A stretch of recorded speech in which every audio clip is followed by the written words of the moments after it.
All right. Testing, testing. 1, 2, 3. All right. I think we're good. Oh, goodness gracious. Hello, everyone. I'm Ignotus Amicus, and welcome back to the channel. Apologies for the delay.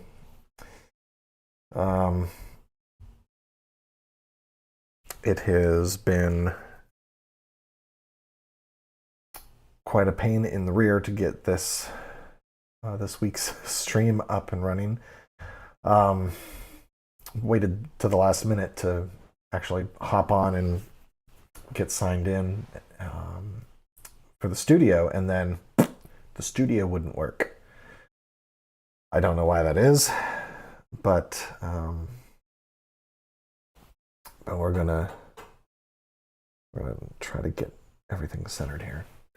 I know the camera's just ever so slightly to an angle, just because I have this portable setup where my laptop's on the stand, and it's one of those what are called the varipoles. And so when I'm not streaming, this setup gets taken down and put in the corner of the room so that there's an open space in front of me. Makes it more comfortable for reading. Oh goodness. So yeah, I tried to get into StreamYard, but for whatever reason it wasn't letting me get in. So this week we're going to have to resort to using OBS as much as I don't want to. But c'est la vie. This is how it's going to have to be. And we're gonna move right along. Just adjust the mic a little bit. All right, so one thing that I wanted, the thing that I wanted to share this week is related to the continuation of my research into the Saint Benedict Medal. And so, you know what? I think I'm going to switch this to the other side. Or maybe I'll just hold it. I don't know. I seem to be turning my head this way a little bit more. Hopefully there isn't too much rubbing. So if there's too much rubbing, just let me know. Seems to be okay. All right. Oh, goodness. Having a little bit of a mini panic attack about the technical difficulties. And it's really ironic because you just go from, I go from leaving OBS to go onto StreamYard to hopefully get it to work right, but it doesn't want to play nice this week. So, but anyhow, as I was saying, this week this week is a lot to do with some things that have come up in my research on the St. Benedict Medal.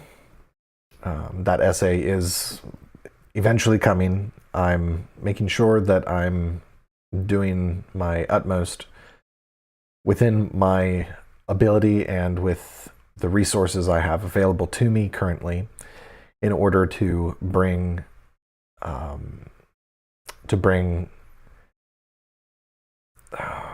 high quality scholarship.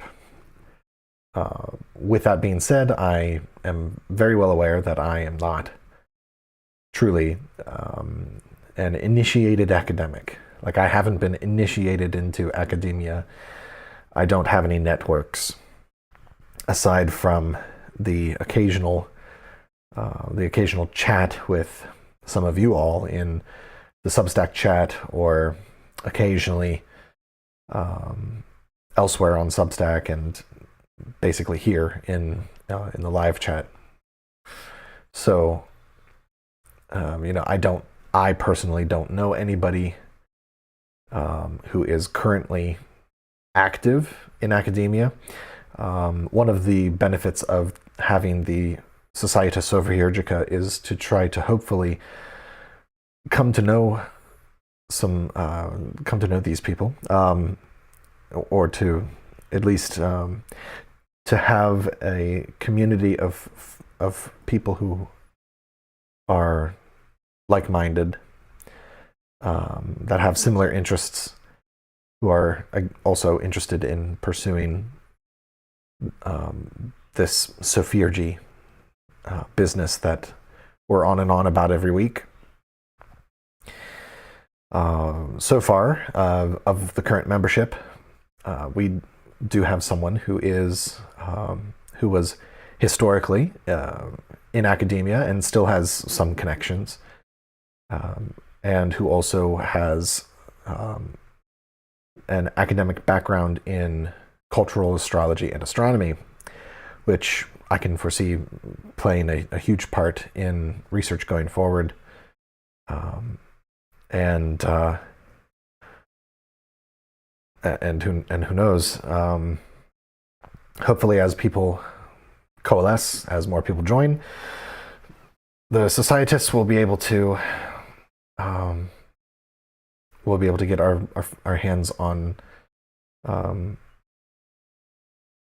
some avenues with which to pursue more serious materials for research. One of the things that Tomberg talks about, or mentions briefly in Meditations on the Tarot, is how temperate, prudent research and intellectual pursuit of the truth is a form of prayer itself. With that being said, he also is adamant to describe how theology is the bark of the tree. So we picture the tree of life. The theology is the bark. It's the visible exterior structure that is apparent to our eyes of the tree. This is not to say that it is any less than. It's not to say that it doesn't have an important function. However, it falls within Tomberg's category of the Hermetic philosophical sense. He has these four senses that he refers to: the mystical, the mystical, the Gnostic, the magical, and the Hermetic philosophical. He places theology within the Hermetic philosophical sense in this analogy of the tree. Again, it's not any less important. It serves its purpose. It helps to give us visual feedback. To continue the analogy, like, because of the bark we can see the tree. And however, he also warns that it is a mistake to think that in order to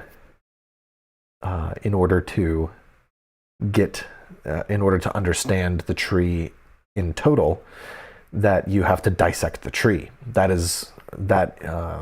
dissecting of the tree he equates to arbitrary magic and sorcery, especially arbitrary magic. I would say even more so arbitrary magic.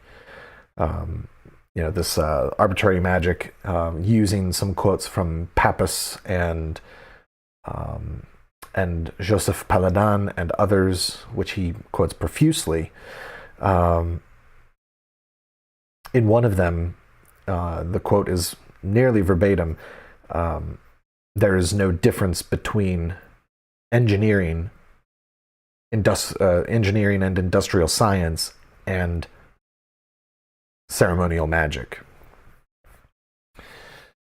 And so these are things. This is a method that is very much akin to the magic and the modus operandi employed by Saruman when he chooses to betray the free peoples of Middle Earth and to join forces with Sauron. He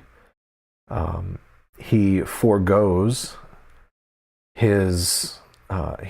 what connection to the trees.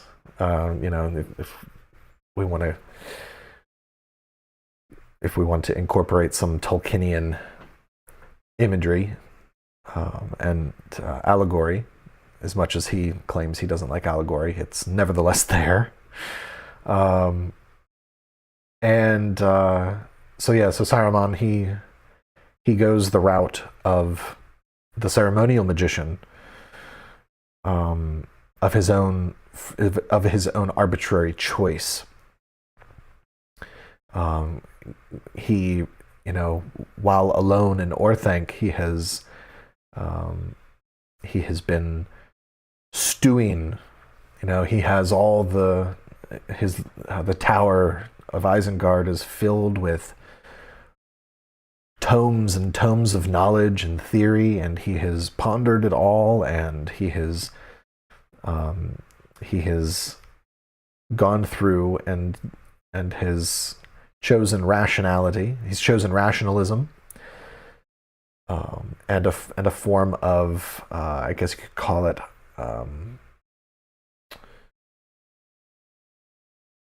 it's like a hyper. It's not necessarily materialistic.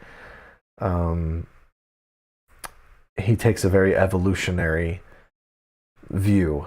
Is another way that you can think of it. He looks at what Sauron is doing as the next natural progression in all of Arda,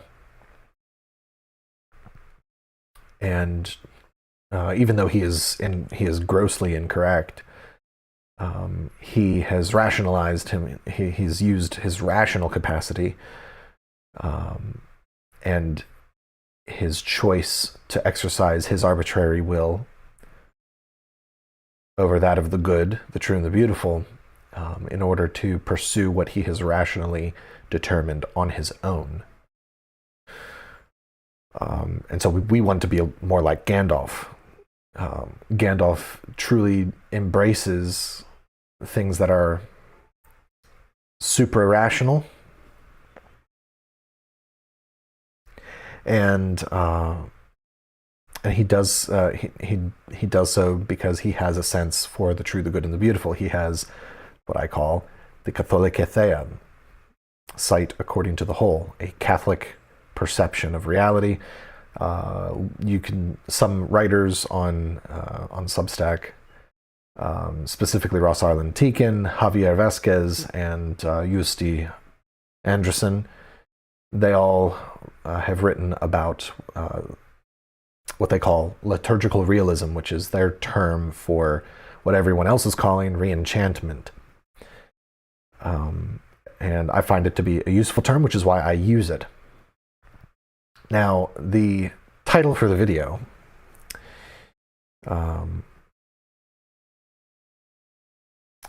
the title for today's video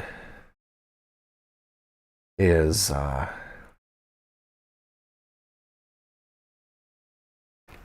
what I learned just blew my mind. So we're and if you go off the thumbnail is the move against liturgical realism. So we're going to talk about today what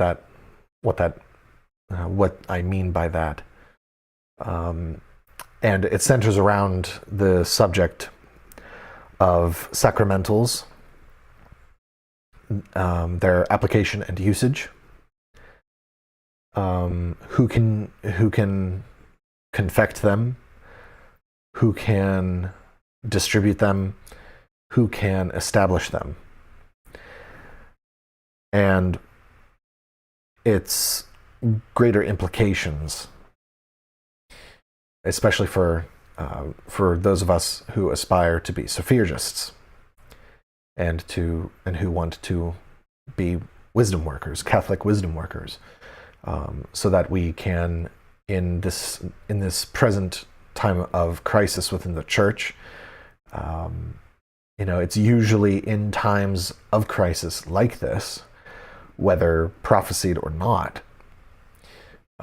these are the days where the miraculous, where the wondrous begins to happen. Because at a certain point there are some souls who feel the call to live heroic lives of holiness and virtue, and who seek to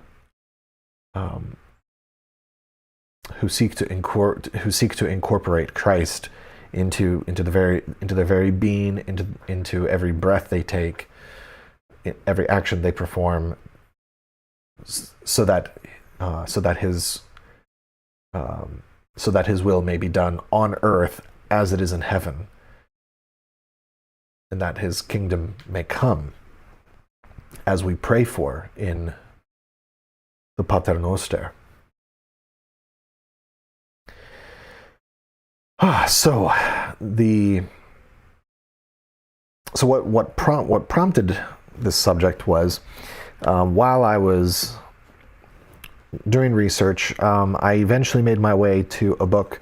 I've had it on my shelf for a while. I hadn't yet gotten a chance to read through it. Now I've read enough of it that is pertinent to the subject matter that I'm writing. The second half of the book is more geared specifically towards religious, towards clerics. It's a whole section dedicated on pastoral implications and suggestions, as well as just giving some backgrounds on the various sacramentals of the Church. In fact, here it's the title of the section, Pastoral Considerations of the Sacramentals. Again, this is written by a priest who is a professor and a doctor, a very academically accomplished priest who at least still wears a full-blown cassock, so I give him that. I don't recall if he is a member of the FSSP or Institute of Christ the King or what have you. But the book in question is Sacramentals, Their Meaning and Spiritual Use by Father Ralph Weimann, or Weimann, forwarded by Robert Cardinal Sarah. The first half of the book deals with strictly the theological foundation of the sacramentals. And of course, the reason that I wanted to go into this book was because I wanted to have a solid theological understanding, or at least have something with which I could reference and mull over as I continue to construct my thesis for the essay.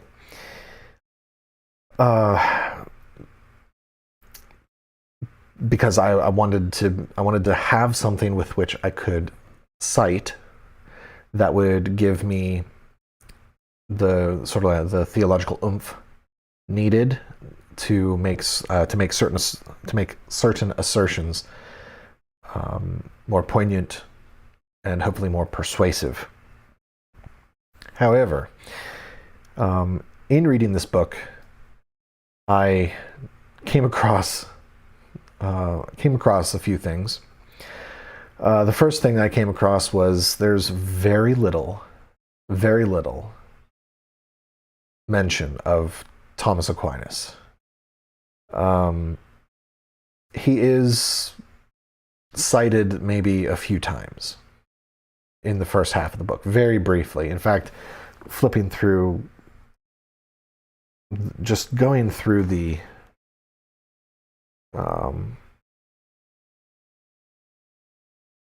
going through some of the bottom of the pages here with the citations, it does look like it isn't until we get to the section on exorcisms that we run into probably the highest concentration of citations of St. Thomas Aquinas. And I'm just flipping through here. So we have cross-references to other places in the book, cross-references, references to the Psalms, to the code, the EDT I Code of Canon Law, the Catechism of the Catholic Church, CDF declarations on websites. Joseph Ratzinger, Pope Francis, Joseph Ratzinger, Pope Francis, Joseph Ratzinger, Benedict XVI, Joseph Ratzinger, Introduction to the Book of Blessings, the Modern Book of Blessings, Lang, Guy. There's one brief little thing, one small quote attributed to Saint Columba Mormion. Lumen Gentium, Lumen Gentium, Lumen Gentium, Sacrosanctum Concilium, Lumen Gentium, Book of Blessings, Lumen Gentium, Lumen Gentium, Joseph Ratzinger, Catechism of the Catholic Church,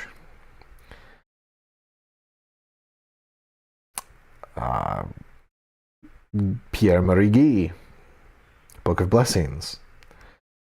There's just a few references to the Rituale Romanum. Pope Francis, Benedict XVI, Pope Francis. An interview with Gabriel Amorth. Not anything that Father Amorth has written, mind you. He even references himself. He references his own works. Lumen Gentium. Oh, look. Wow. So here we go. Council of Nice, the Second Council of Nicaea.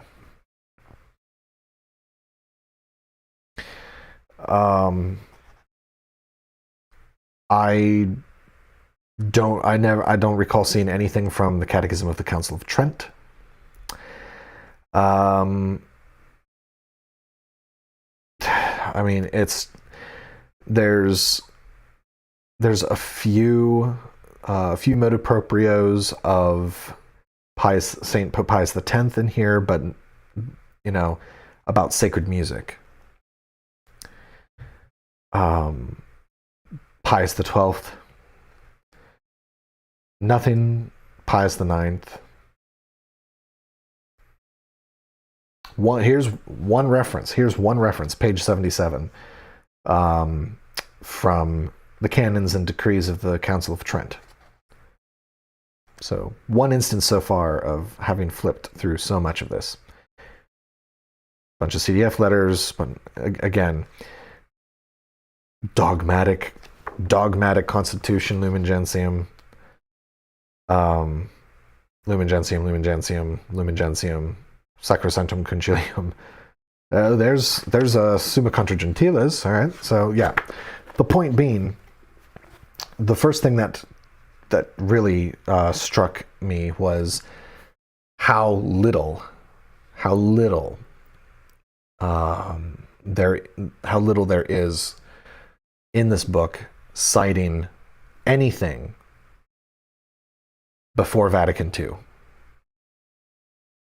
It's almost like the instances where he does cite Thomas Aquinas or St. Augustine or any of the preconciliar popes is always sort of it's always in a way that's of a certain I guess you would call a certain kind of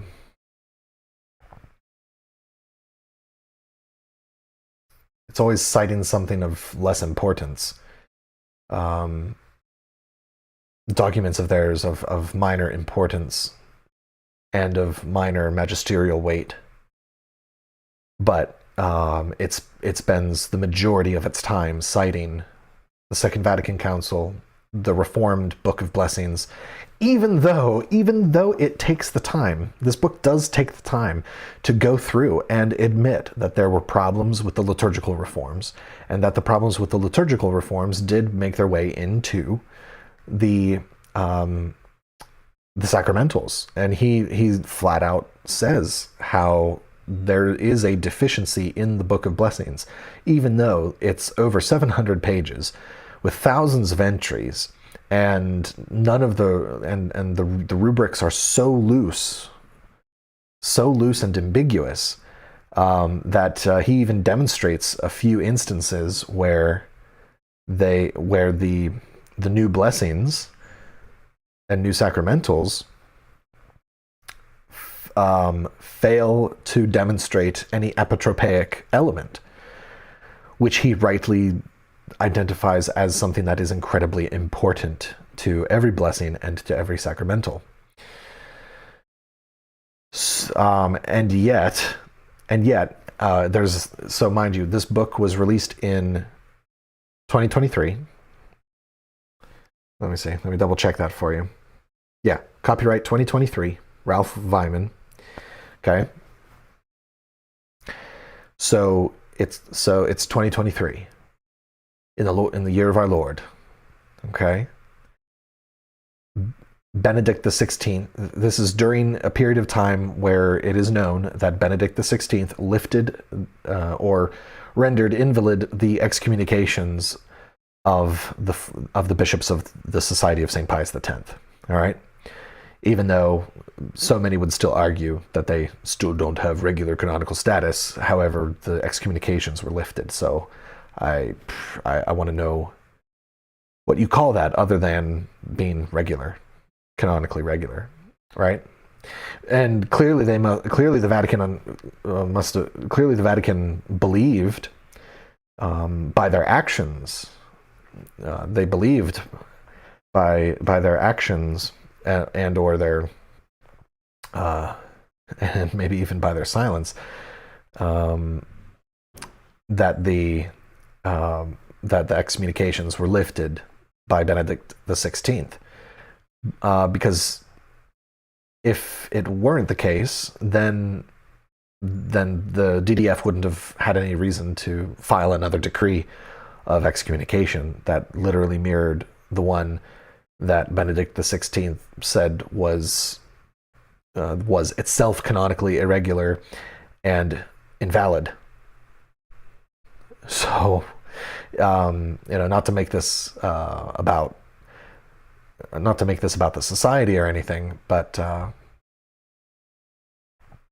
it's just very strange. It's a very, very strange circumstance.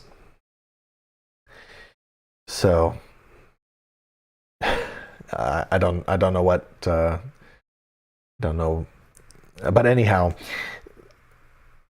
So at the beginning of the 4th chapter, which discusses the relationship between minister and recipient, and it begins that by defining who is a minister of sacramental and who is a recipient. And we're not even in page 2, and already this guy is taking a dig at the Society of St. Pius X. The way that he writes these first few paragraphs are very much in line with the whole, like, we're going to say that they're not in communion, but we're not going to act like they're not in communion. No, sorry, we're gonna say that they're not in communion, but we're gonna pretend to act like they're not in communion, but in reality we're gonna act like they're not in communion. Or we're going to actually act like they are in communion up until they choose to consecrate without papal mandate again, which is what happened. So in 2023, this book comes out, takes a random dig at the Society of St. Pius X as like one of the first things that he decides to talk about before even, and like this is how I knew that this was the second thing that tipped me off that there were going to be some things that are really problematic with this book. And it's the fact that even before he defines, because he's doing this he's laying this out in a systematic fashion. You know, all the sections have subsections, like section 2, section 2.1, section 2.2, section 2.2.1. So he's treating sacramentals systematically. All right. And when he begins section 4 on ministers and recipients, before he even defines any terms whatsoever in a systematic fashion, he decides to take a stab at the SSPX. It's laughable. It's laughable, and shame on him. And please pray for him. Because this kind of behavior that it was willing to be printed by Sophia Institute Press, who I otherwise have very much enjoyed the publications of theirs that I have on my shelves. So I'm very disappointed in them, and I suspect that they are sort of a layman-run sister publication of the FSSP, I believe. The FSSP have their official Baronius Press, just like the SSPX has Angelus Press, and Sophia Institute Press, I fathom, is very much in the FSSP circle. So, yeah. So after taking a stab at the SSPX, he goes on to define his terms. Now,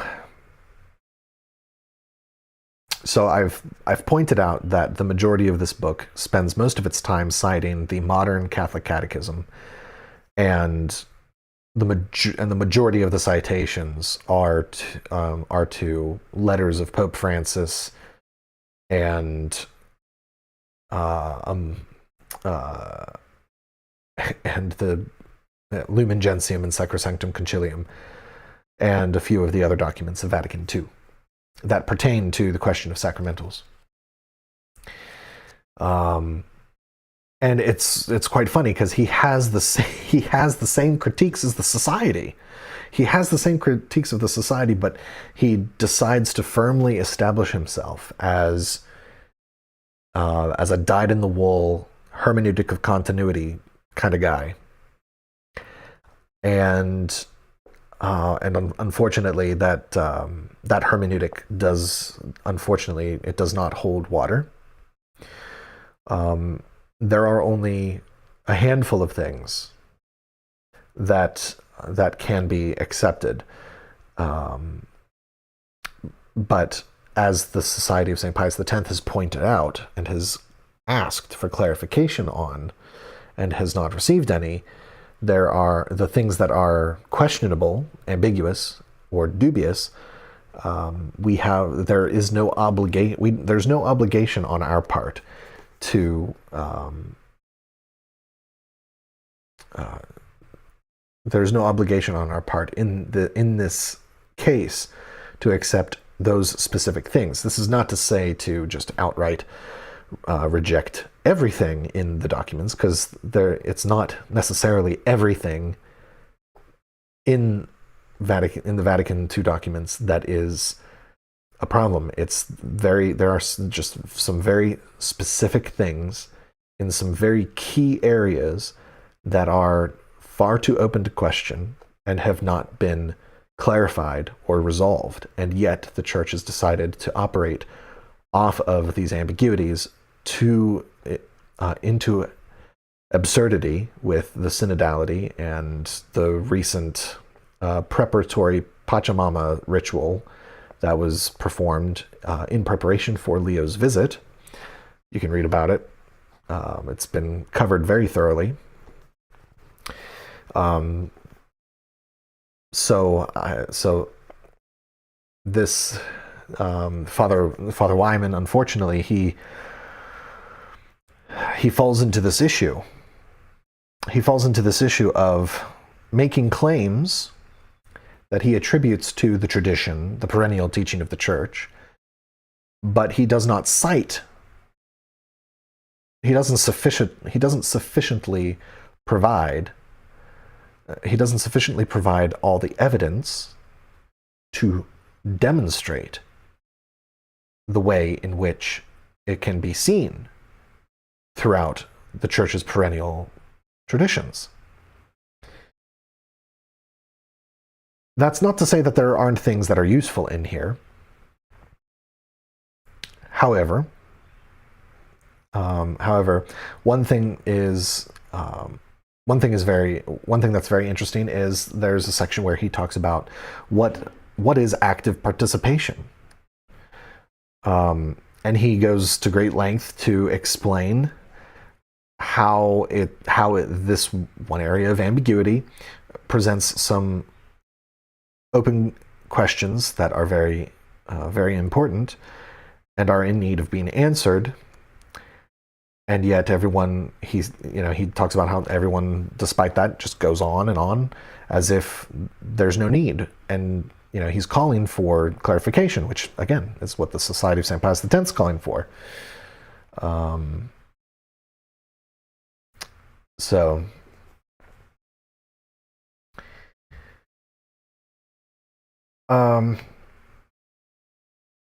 yes, this book does do a good job of explaining the difference between ex opere operato versus ex opere operantis ecclesiae.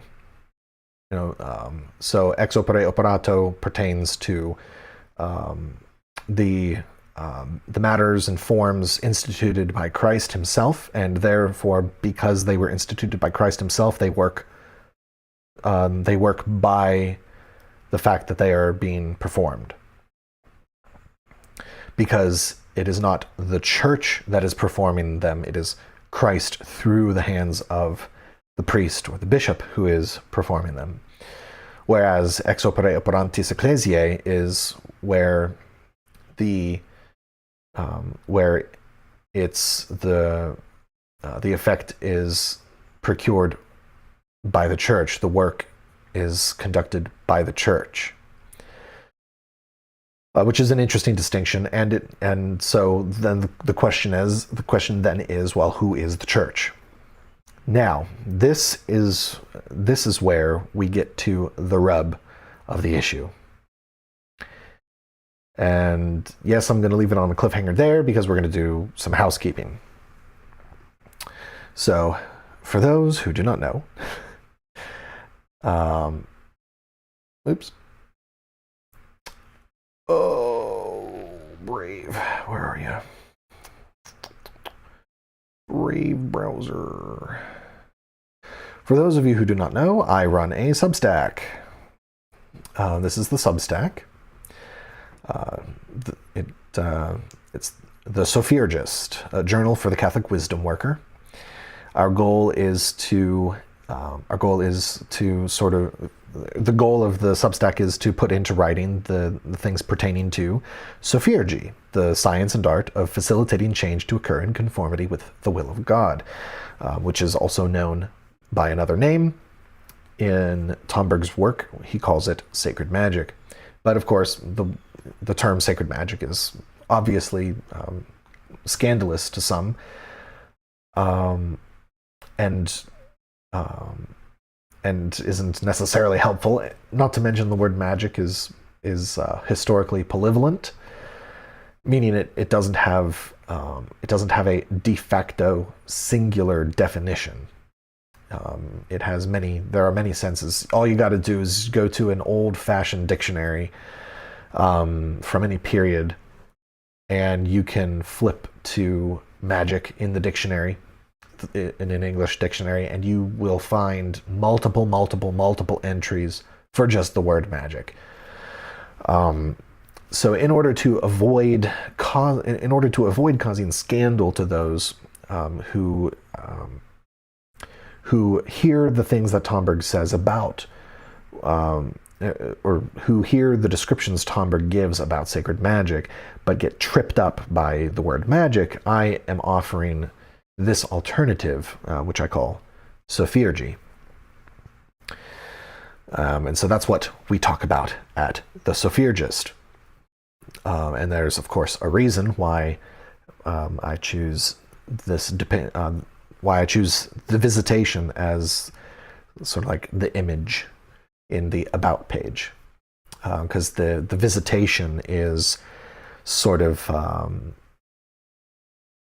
the emblem, the archetypal image of a it's like the fundamental Sophiurgical operation. You right after becoming filled with Christ and coming into union with Christ, you can't help but make haste to your neighbor. And when you arrive to the aid of your neighbor, that the mere presence of Christ within you is enough to cause change around you, which is emblematic, which the John leaping in Elizabeth's womb is emblematic or archetypical of. So if you want to support everything that I do on the internet, these are the ways with which you can support. There's a free tier, so you can go over to the Substack. You can subscribe for free. This just helps you to be alerted to whenever I post a new essay. Given that it is the feast of St. John Eudes today, and I know that I've already plugged this essay, but in honor of St. John Eudes, who is the first saint, to my knowledge, that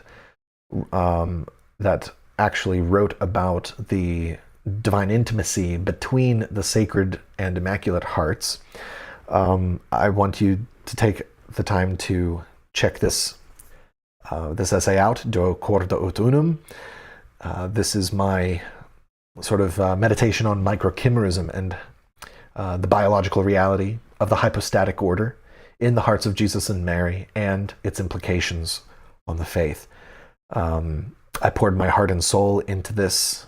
This is probably one of the first of my thorough essays that I've written. Here we have St. John Eudes of happy memory. So yes, so if you want to, so you can subscribe for free, get notified whenever a new essay comes out.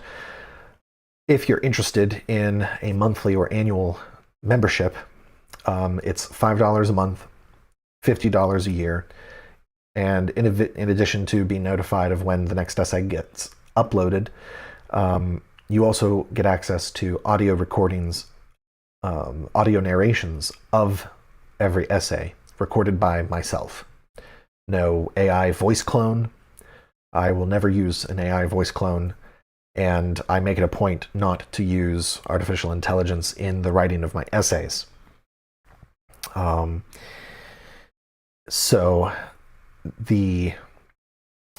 addition to that, you also gain access to being able to send personal correspondence. We can write to each other via snail mail, and I will intentionally reply either written by hand or by typewriter, I have a typewriter covered in dust right now. I'd very much like to get it undusted.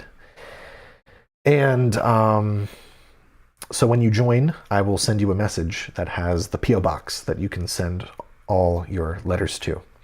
Didn't have a chance to check the mailbox today, but I will probably not until the following Wednesday. So hopefully they don't return anything.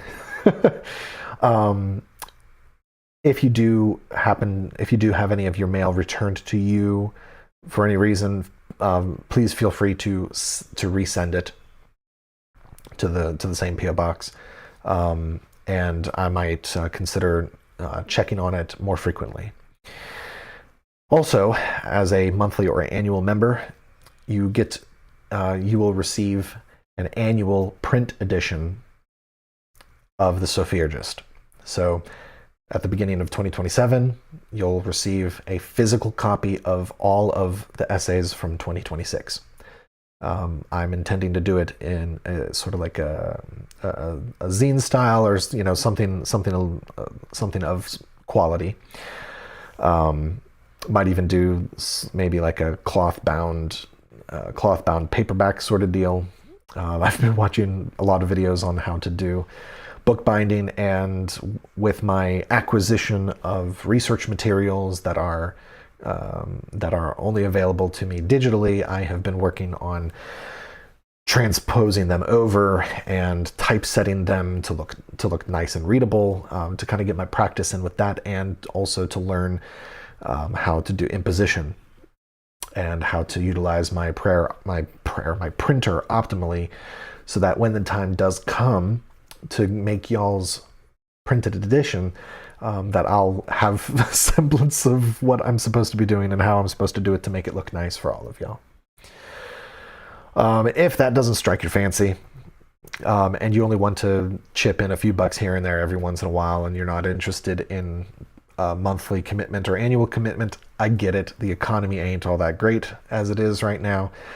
But if you do feel you have a spirit to make any kind of contribution, even if it's just a one-time contribution, you can go over to the Buy Me a Coffee. The link for all of this stuff is in the description below. Just make sure that you do not check this box here if you are going to donate anything. If you're like, think of this as the tip jar. If you're going to tip any money this way, just make sure you do not click to make this monthly. You can put any amount you want in there, or if you're really crazy and you don't even think that the cap for the Societas Sophiurgica is enough for you, you can enter whatever amount, and you can make it monthly. It's up to you. You can, if you are a man or woman of means and you want to go ham and be like the Rothschild to, or like, if you want to be the affluent person who contributes a lot to what we're doing here, this is an option for you. But again, if you aren't a person of means and you only have like 50 cents, $1, you can throw me $1. Like, it's okay. It doesn't have to be a crazy amount of money. But again, it's all in your generosity. Every contribution that comes my way, whether it is monthly, annually, or one-time donations, it all goes to being able to afford all of the research material that I would love to get my hands on. Case in point, there is a book. There's a book that was recently released by a divinity scholar up in Toronto, where he seems to have cracked the code of the licit and orthodox application of Jakob Burma onto the soul, onto psychology, rather than onto ontology and the other various scales with which his ideas were condemned by the church. And I know some people who are in more of the who are more into the Tomberg thing, especially including his anthroposophy and Rudolf Steiner, and all of that. Many of those who, even if they do consider themselves Catholic, they sometimes get a little butthurt whenever someone brings up the fact that Jakob Burma as far as my knowledge goes, many of his writings were put on the index. So, that's not nothing. Sure there were probably abuses of placing books on the index, but by and large, it behooves us to at least give the benefit of the doubt, and to do our diligence to investigate why, which, oh gosh, there's a lot that can go into that. But real quick, the last way that you can support everything that we're doing is by joining the Societas Sophiurgica. This is the founders tier on the Substack. It's a way for you to be the Medici to my Ficino. By joining, you become a substantial patron and help fund the work done at the Sophiurgist. Your contribution goes a long way and helps fund research materials. Joining this tier avails you of all the benefits of a paid subscription, but with the added bonus of participating in a monthly meeting exclusive to Societas members.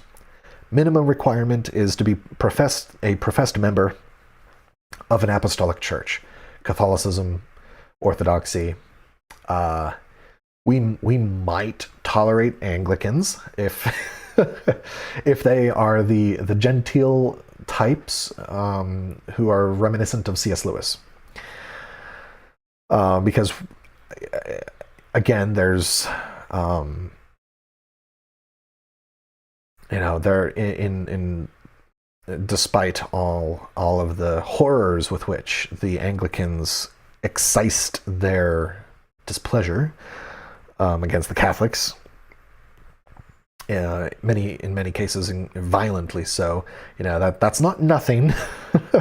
So if you're willing to put up with a few pointed jokes, especially now that the Anglicans have the arch laywoman of Canterbury, yeah, I jest. But if you're Orthodox, we can get along relatively okay. Just so long as we refrain from discussing the papacy, we will, conversation will be good. So far, right now, the members currently make up Catholics. So, and I'm not. I myself am not particularly bothered if it's a Catholic who is not a supporter of the SSPX. That does not bother me, because the topic of the subject of conversation in the meetings is not about the canonical status of the SSPX. We're talking about much more important things. Just so long as you don't join solely for the sake of getting on and just screaming at me for being schismatic, when as of the appeal that was filed, the penalties of excommunication are suspended until the appeal goes through the proper canonical process, which is what I was hoping for. I was hoping that that's what they would do. It's probably the best outcome. So there's that. All of that to say, it's let's see. The next Societas meeting is the 27th at 8 p.m. Eastern Daylight Time, 7 p.m. Central Time, and I'm thinking of I'm still debating on what we will have as our subject. Again, the group is still pretty small. It might just remain sort of fireside chat for right now, which is fine. But would highly recommend. It's been even though we only had our first meeting last month, it was I felt incredibly fruitful to hear everyone's story. And to learn some things about people's reversions in the faith, and I think that's one of the major fruits of Valentin Tomberg's work, is that it was designed to be a bridge for the folks who are stuck in the spiritual New Age in any and all of its forms. Even if it's incredibly subtle, it's also a bridge for rationalists and materialists, and as well for scientists who are more agnostic. And it's also for occultists and esotericists who may be adverse to the Church of Christ. And truly, this. His book, Meditations on the Tarot, is a bridge for people to come back to the Catholic Church, the fullness of the Catholic Church. And that's been my personal experience with the book. It's the reason for this channel, because there are some things about Tomberg's work that there just weren't any. There was maybe one or two people, but they were focused on very specific things of Tomberg, not to the detriment of talking about the other things, but so my channel has sought to fill the void, and to try to help connect all those things, as well as to be an exploration of the aspects of our faith that are hidden from us today, and that were even hidden from us even during the 50s and before that in the 40s.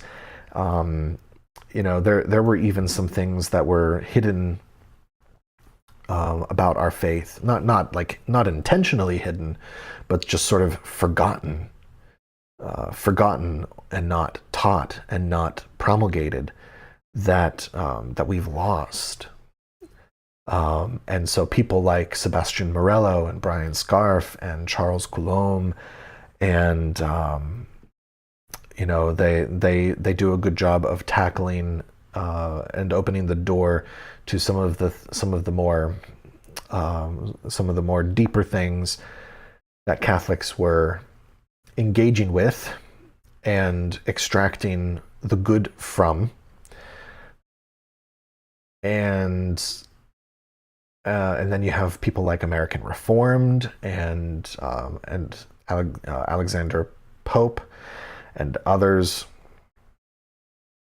who are doing a really good job of approaching the forgotten social teaching, the traditional social teaching of the Church.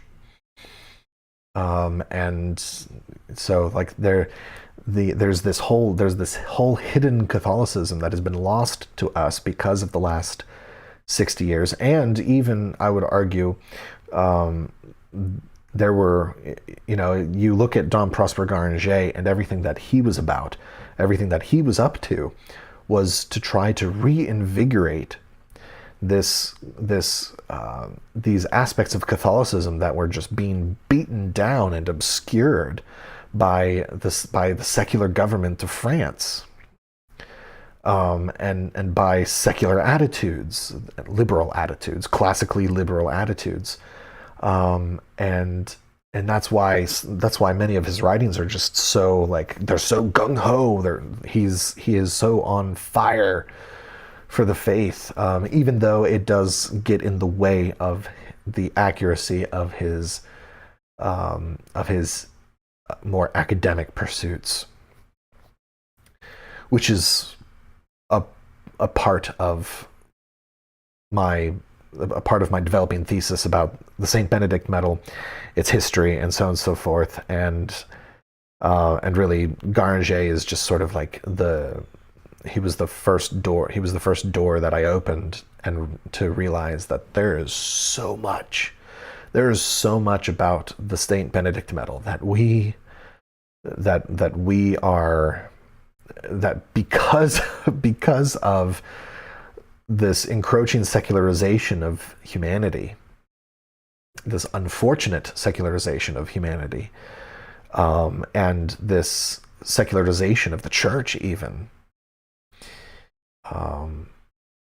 that we have lost so much.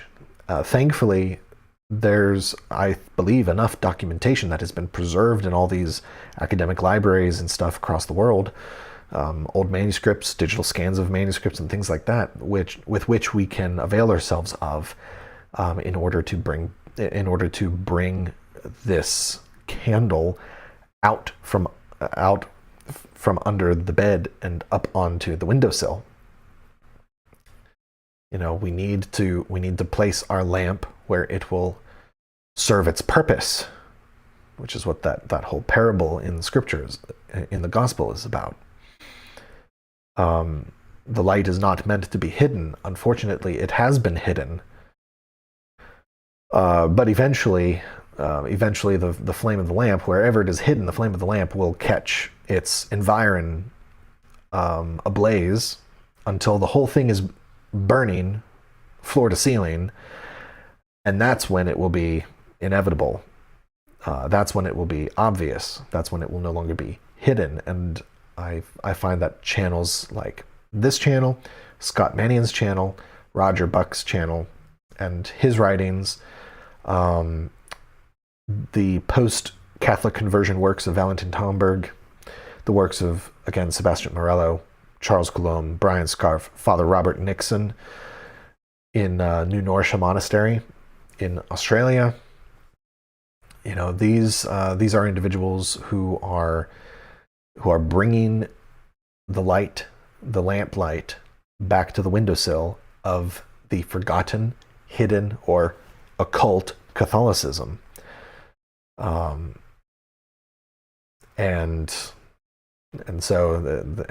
Unfortunately, the Protestantized scrupulosity that has infected the church, starting at the Counter-Reformation, that's my pious opinion. The Counter-Reformation represented a capitulation. It was this subtle capitulation to try to explain the faith to Protestants, to try to explain the faith to Protestants while not compromising on Catholic teaching, but definitely compromising on practice, insofar as the practice did not sacrilegiously tread upon the sacraments of the church and the other teachings of the church. However, this capitulation towards Protestants and eventually found its way to extend to non-Christian, non-nominal Christian sects, but has now since extended to totally unchristian and anti-Christian religions, to the point that we now have this whole synodality crapola, and to the point where we now have Catholic priests giving a homily on how the Assumption of the Blessed Virgin Mary isn't real. Like that's where we're at, and this all, in my opinion, began with the Counter-Reformation. It was in germ during the Counter-Reformation, but it eventually worked its way up to the Second Vatican Council and into the false ecumenism that has resulted. And so, one of the capitulations that I have argued in the past has been that that we have lost the deeper, more mystical angle. And in fact, in my research on the Benedict Medal and the history of its approbation, I've come across a name of a guy who was a Jesuit who wrote in 1733, where he was arguing pretty much all the points that I had about that I've had about the Benedict Medal as being a Christian amulet in a true technical definitional sense. And he was basically leveling it as an accusation. He was leveling it as an accusation that yes, the Saint Benedict Medal is indeed it is a talisman. It is a talisman or an amulet. It's a phylactery, and therefore it is superstitious, and it should be destroyed. And what's interesting is all of the in 1733, this guy, J.B. Thiers, Jean-Baptiste Thiers, he is asking the same questions that I've been asking. He's been asking the same questions that I've been asking about Don Prosper's, about Garanger's account, because his account is actually pretty close to an official account that was published and promulgated throughout Germany and translated into French and then eventually into English in the late 1600s, about 20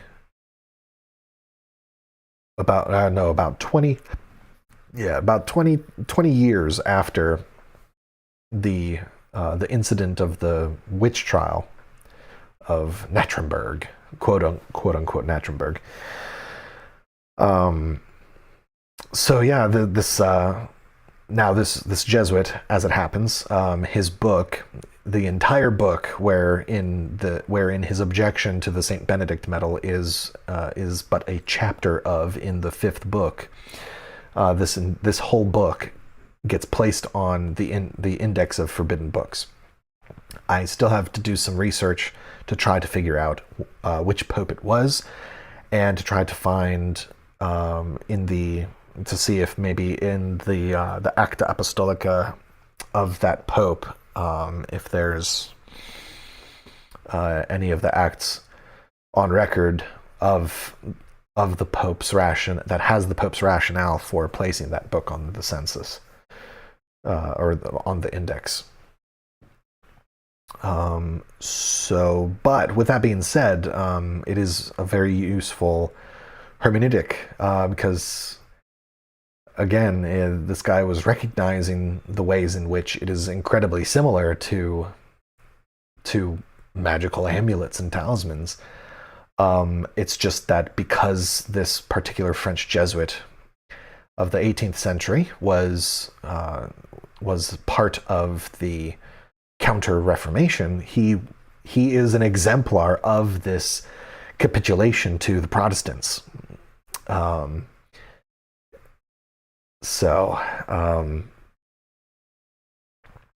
Yeah, it's very, very fascinating. And so everything that he's arguing about the Benedict Medal and why it's a phylactery, why it's an amulet or a talisman or what have you, is exactly my argument in favor of a truer history and understanding based on a tradition that existed in Germany of amulet making.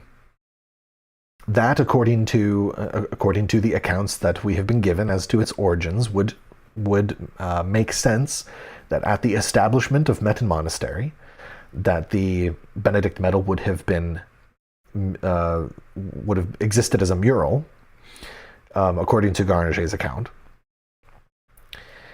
that was found in an ancient part of Metten Monastery.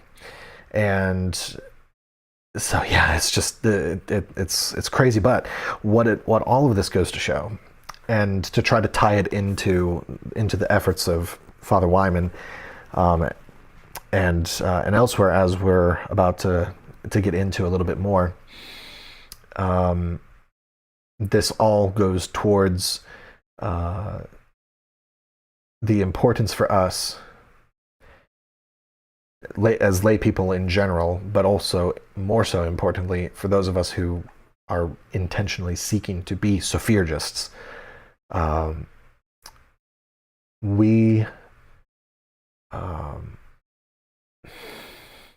What's the best way to put it? We owe it to ourselves to crap, I lost it. I pray that my guardian angel will refresh my memory on that. Shucks. So let's go back a little bit. So to try to tie this now very abject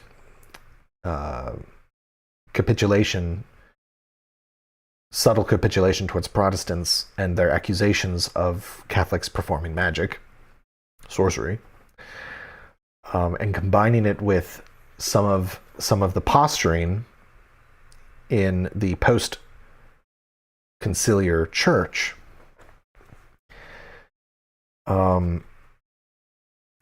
I hope by this I'm able to then illustrate the dire need to recover this hidden Catholicism, this forgotten Catholicism, and to be unabashed about it.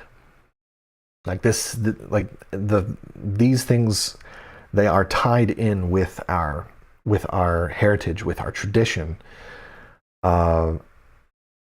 And unfortunately, today we are left with idolaters of theology, people who have taken theology and turned it into an idol, even though they say out loud that they are not. By their actions, at least materially, they behave and they write as if they are idolizing theology, where they're turning the church into a purely logical pursuit, into a strictly logical pursuit, even if they pay lip service to the spiritual aspects of the church and of the strive for holiness. So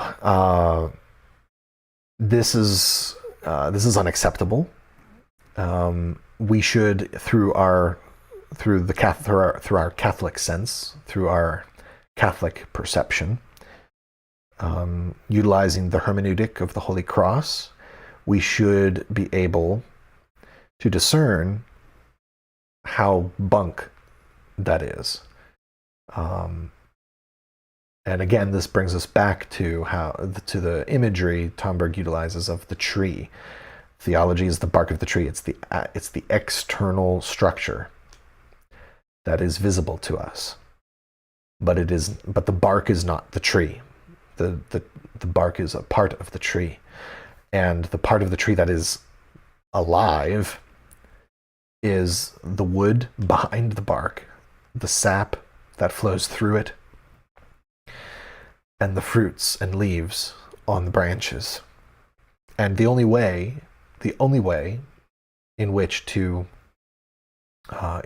partake of the totality of the tree and all that it's able to give isn't by placing a tap into it and extracting the sap. No, the way that you get to the sap of the tree is by eating the fruit. Because the sap is for the nutrition of the tree. The fruit is what the fruit is what the tree gives, is what the tree gifts us for our nutrition. Okay? So, and this is why in the agrarian language employed in the parables by Christ, this is why, by the fruits you shall know it.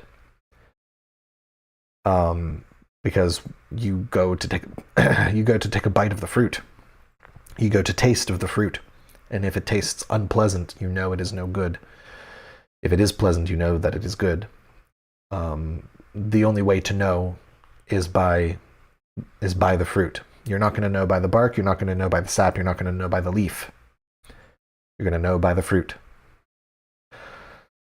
And it's in the fruit that everything about the tree that works together to produce the fruit, you experience all of that by the consumption of the fruit. Again, this is a way of extending the analogy that Tomberg gives us in Meditations. So, again, everything that we're seeing with the way that systematic theology is conducted in the church today on things that are incredibly important as they pertain to, as they directly pertain to the laity. And I will show, and I'll discuss here where this book becomes quite egregious. In treating the issue of the ambiguous notion of active participation, Father Weimann comes to the conclusion that the best and only participation that the laity ought to have is to be as purely recipient of sacramentals. And one of the ways in which he does this is he cites the 83 Code of Canon Law, which is very explicit about who can and who cannot affect sacramentals. Now, there is a very slight provision given in the 83 Code for the laity, and it limits it to laity who have pastoral, who have been given pastoral duties, such as lay catechists. Lay catechists is like the number one example that Weimann gives every time he brings the subject up. And that such lay people can only get it with express permission.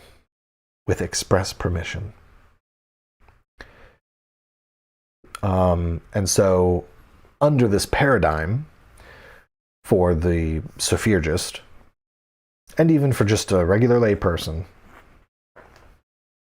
this means that you don't have, like, if you want to go off of Father Weimann's systematic treatment, you can't bless your food as a layperson unless you have permission. That's the logical, that's the logical end result of Father Weimann's conclusion. That's the logical conclusion of his treatment of the subject, because he's chosen to go the legalistic route. He's choosing to go by the letter of the law.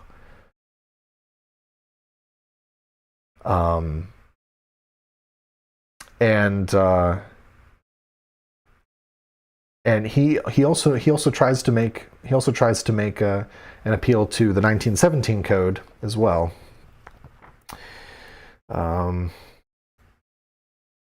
Sadly, I can't recall what page it's on. I didn't have time to flip through to make sure I knew where it was. But I do recall it because I know that I had made a notation of it.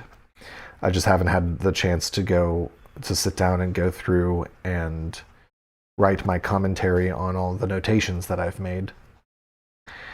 But yes, but he does make an attempt to appeal to the 1917 Code.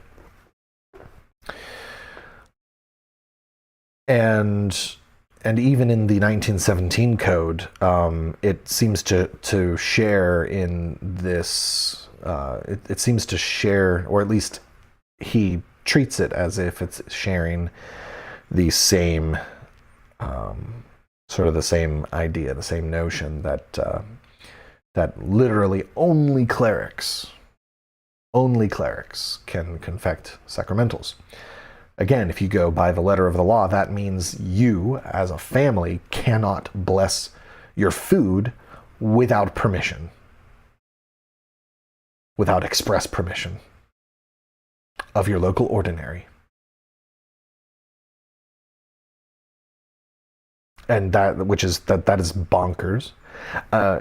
Not to mention, that is actually 100% against tradition. Like that's against tradition.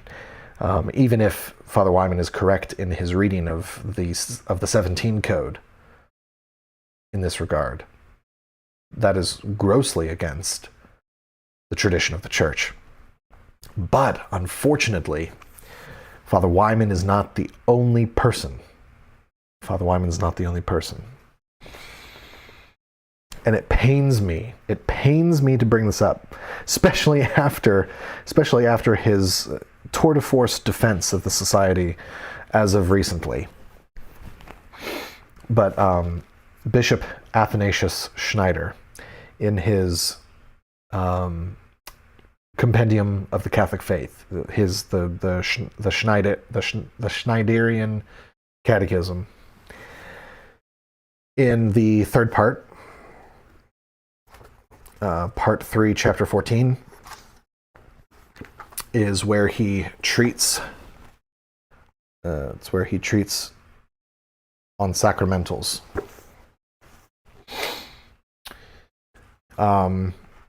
So, we'll just go from the top. So, what are sacramentals? Number 727. What are sacramentals? They are sacred objects or things established by Christ or his church to obtain various corporeal or spiritual effects by the church's prayer. Why are these sacred signs called sacramentals? Because they bear a certain resemblance to the sacraments, are in some way related to them, and are often used in their administration. How do sacramentals resemble the sacraments? Some were instituted by Christ, such as exorcism and foot washing. 2, they involve some outward sign. And 3, they produce or are occasions of certain spiritual effects. How do sacramentals differ from the sacraments?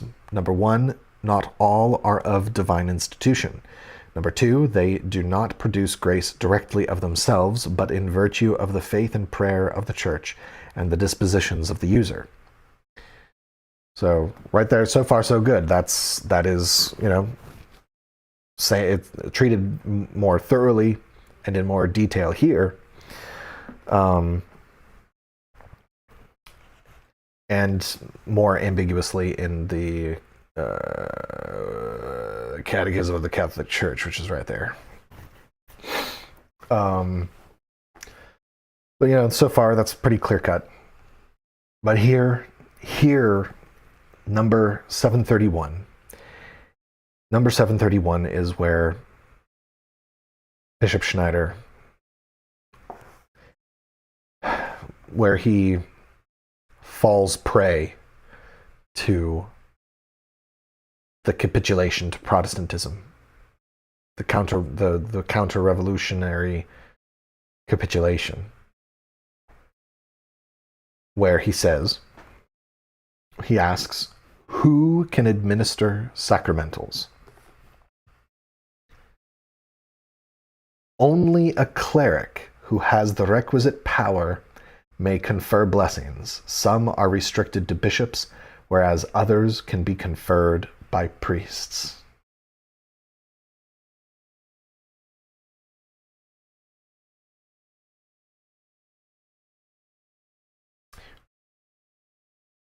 We'll go to the next one. Question 732. Why were the sacramentals instituted? To further extend the kingdom of Christ on earth by permeating the created order with his grace, and causing more material things to serve as instruments for man's sanctification. Great. But let's go back to 731. Only a cleric who has the requisite power may confer blessings. Some are restricted to bishops, whereas others can be conferred by priests. So,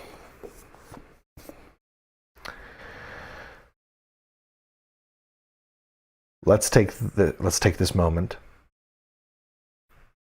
to consider a few things, some things of historical record. Let's look at the life of Saint Benedict, given to us by Saint Pope Gregory X.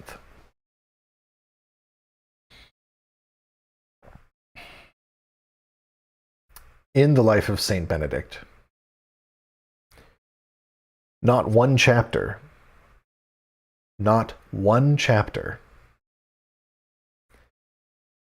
is Saint Benedict ordained a priest or made a bishop. Not one instance. You can go and look it up. Saint Benedict, the father of Western monasticism, was never a priest, was never a bishop. He wasn't a cleric. He was a monk. He was a lay monk. An abbot of a monastery it is not required that an abbot of a monastery be an ordained priest or bishop.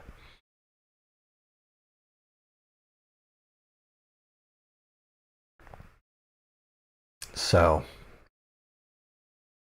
but yeah, Saint Benedict was never a priest. He was never ordained.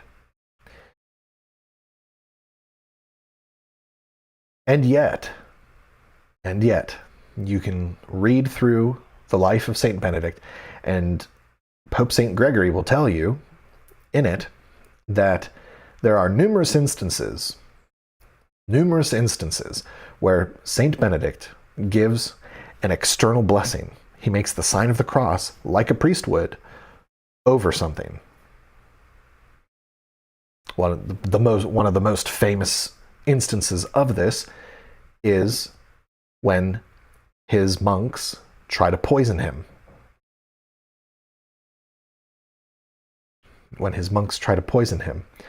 And he goes to make the sign of the cross.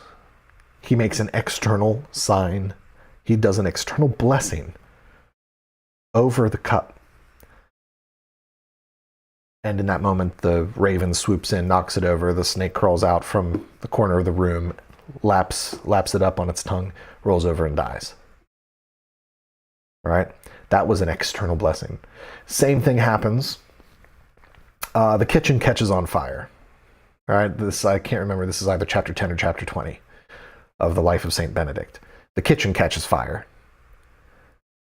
Or it seems to. Saint Benedict, again, not ordained, not a bishop, walks up, makes an external sign of the cross to the fire, and the fire is dispelled as an illusion of the devil. And there's a few other instances. So, what are we to make of that? What are we to make of that?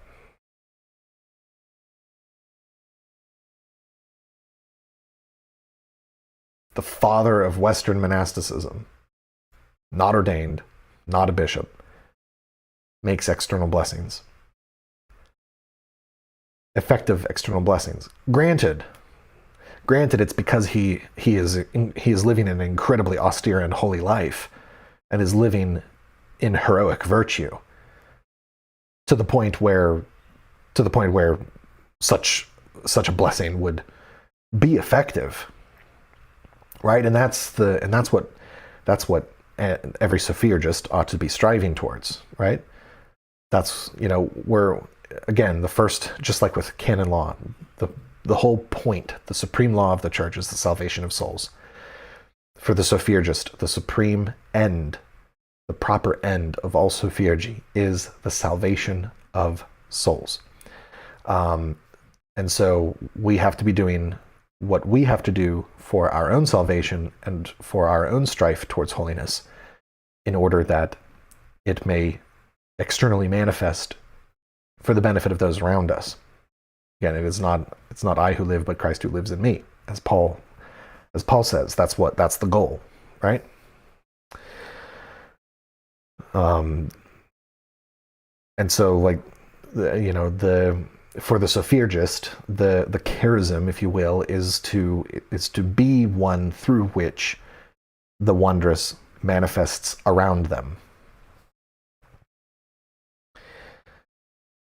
Because we are entering a time where this is desperately needed. So you have the example of Saint Benedict. We also have examples. Let's see. Check about Weimann. You must be a few minutes behind where I'm at. Let's see. Needing permission from your bishop to pray over your own food is codswallop. Yes, you're correct. That is ridiculous. That is ridiculous. However,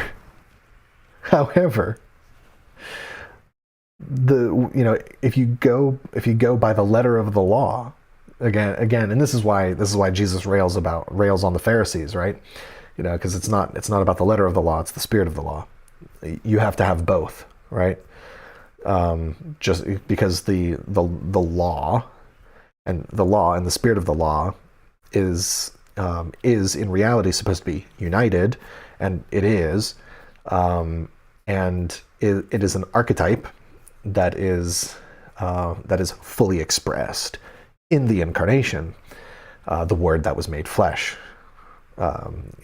So, Christ in his earthly life was the personification, was like the full personification of how the law and the spirit of the law are united. So, but yeah. Yes, but if you go by strictly the letter of the law, which is what it's funny, the post-conciliar church levels legalism and Pharisaism against traditionalists. Meanwhile, in reality, it's the post-conciliar church that is behaving Pharisaical by being nitpicky about canon law, so long as it pertains to traditional Catholics, which is a problem, right? And so that spirit which animates such, that Pharisaical spirit which animates these sentiments, has seeped its way, unfortunately, even into well-meaning. I mean, this book otherwise is just it's fantastic, but unfortunately, poor Bishop Schneider has fallen prey to this legalism concerning sacramentals and external blessings. Meanwhile, we can go to Fundamentals of Catholic Dogma by Frederick Ott. And it's 348. Chapter 5, Section 12. The Sacramentals. So here he says, subsection 1, the concept of sacramentals. And here he quotes the 1917 Code of Canon Law. Quote, sacramentals are things or actions which the Church uses in a certain imitation of the sacraments in order, in virtue of her prayers, to achieve effects above all of a spiritual nature. That's 1917 Code of Canon Law 1144. then he goes on to say, Hugo of St. Victor distinguishes the sacramentals as lesser sacraments from the chief sacraments. The expression sacramentalia is first used by St. Peter Lombard.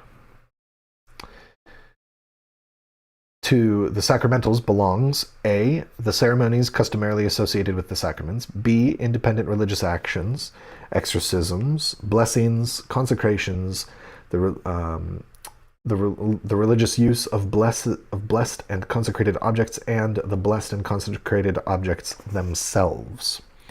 Sacramentalia permanentia.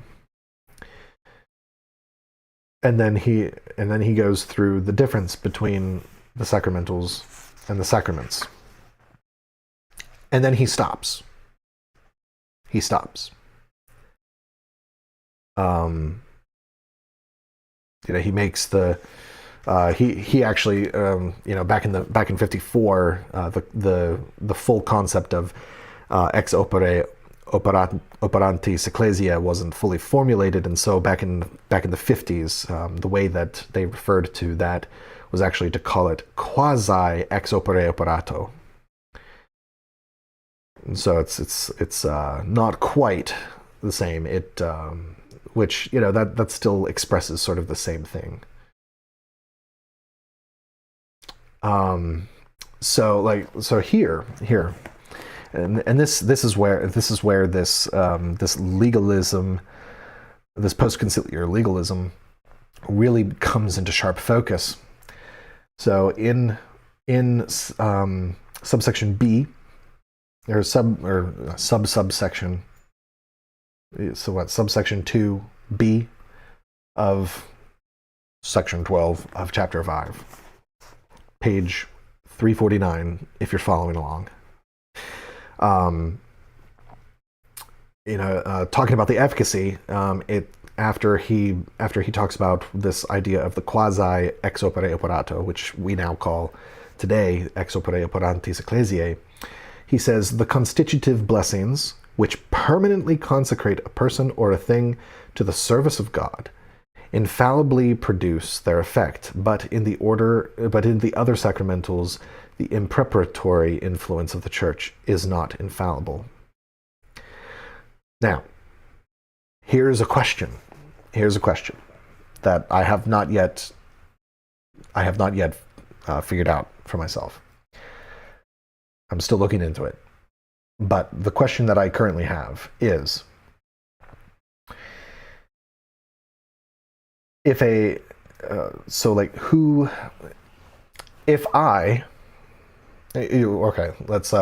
put it in ecclesiological terms, in an ecclesiological setting.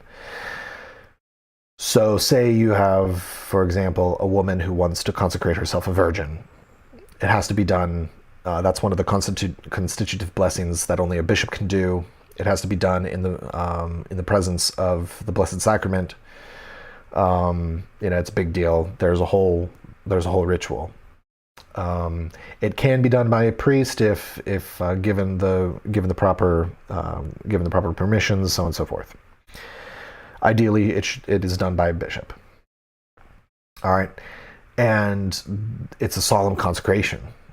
It's a constitutive blessing. So once she is a consecrated virgin, then any action with which renders her virginity null and void would be a grievous mortal sacrilege.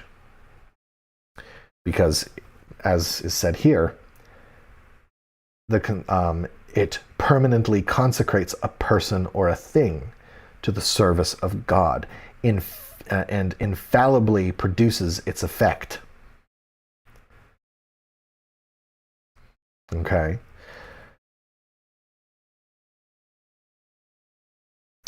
But in the other sacramentals, it's impetratory. It has an impetratory influence, which is not infallible. All right, so here's a question. I wake up to do my morning prayer.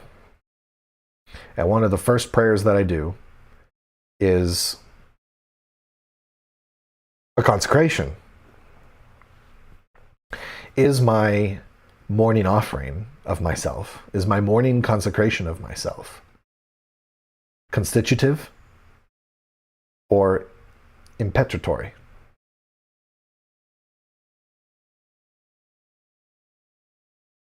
That is a question that I need some clarity on.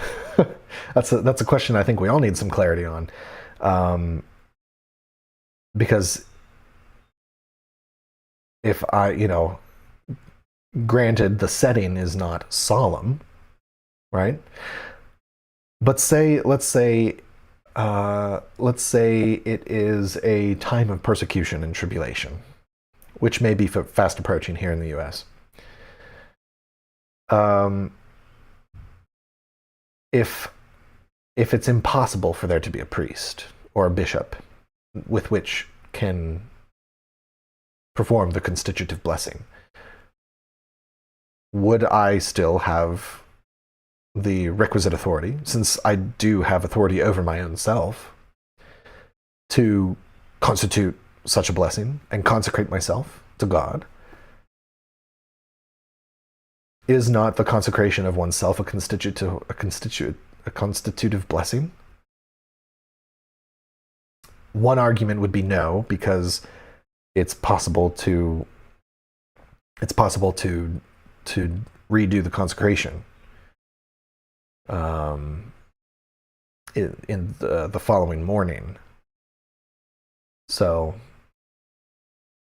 that's an open question. I'm not saying that I have an answer to it. So then we'll just bring it down a notch, and we'll discuss food.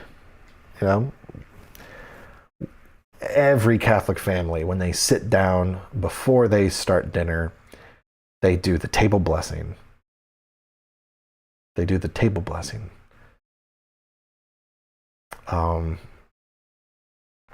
Sadly, it's mostly by rote memory in the Latin, without me sitting at the table. It's like, Benedict Dominos et heac tua dona quidi tua lagitate sumusum taripa Christium Dominum nostrum. Amen. Bless us, O Lord, and these thy gifts, which we are about to receive from thy bounty through Christ our Lord.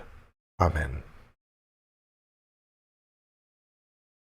Okay? Every family prays this blessing on their food.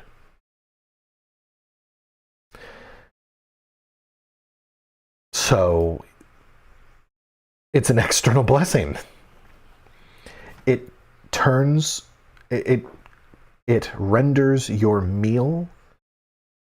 What is it? What is it that Bishop Schneider says? Let's go back to that. Okay.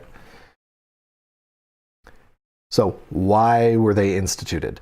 To further extend the kingdom of Christ on earth by permeating the created order with his grace and causing more material things to serve as instruments for man's sanctification. So when you sit down and you bless your food before you eat, you are rendering your food to the service and glory of God for the sanctification of your soul, and restoring the created order to its proper context by blessing it. Which means every meal, so long as it is said devoutly and received with the proper disposition, which created things already have a proper disposition. By default, the created world has the proper disposition to receive grace, to receive blessing, to be consecrated, to be restored for God's use through our hands. All right?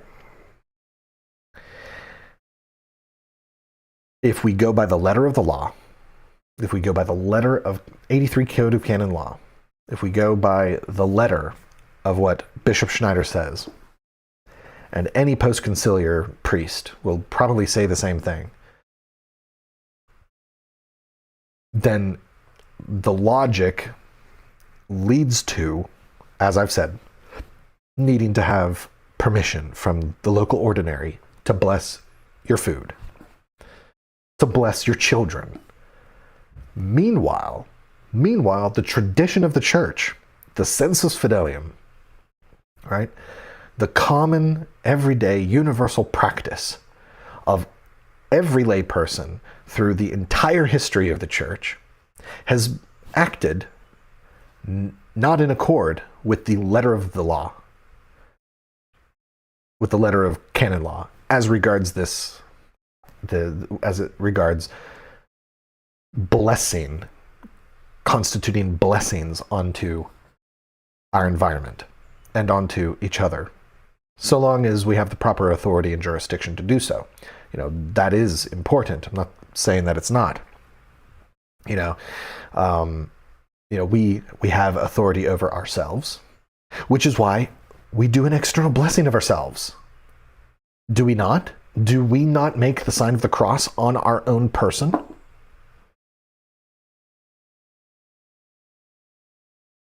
Do we not?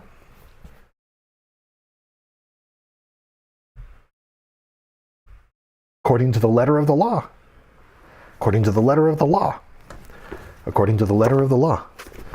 According to the letter, where is it? Right here. Right there. Catechism of the Catholic Church. According to the letter of the post-conciliar law, you have to have permission to do this. But we know that that's not reality.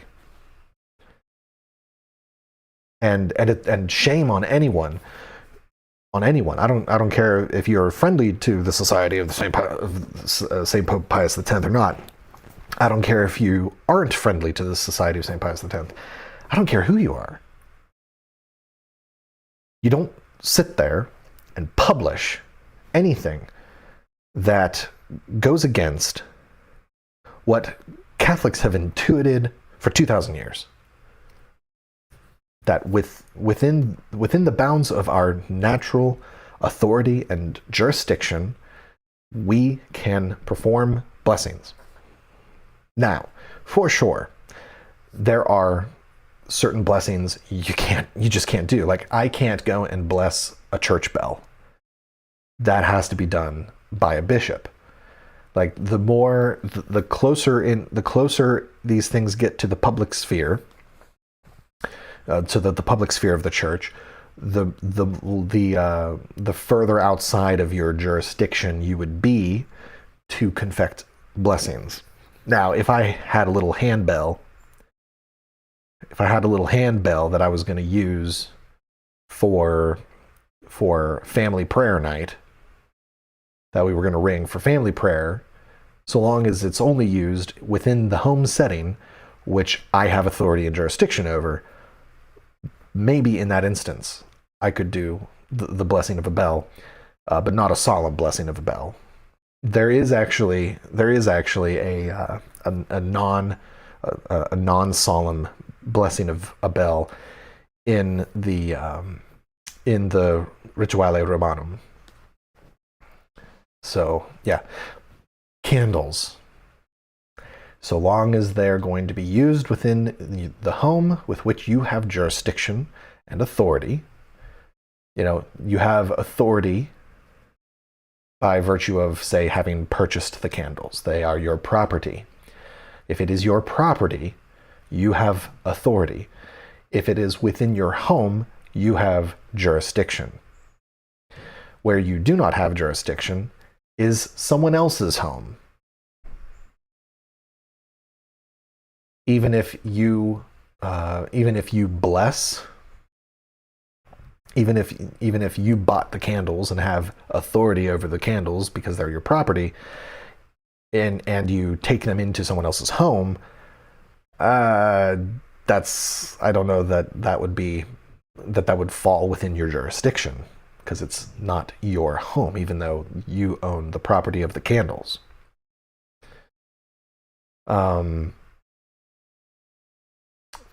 Maybe you could, I'm not saying that there's a loophole where you bless them at your home and then go and give them to someone.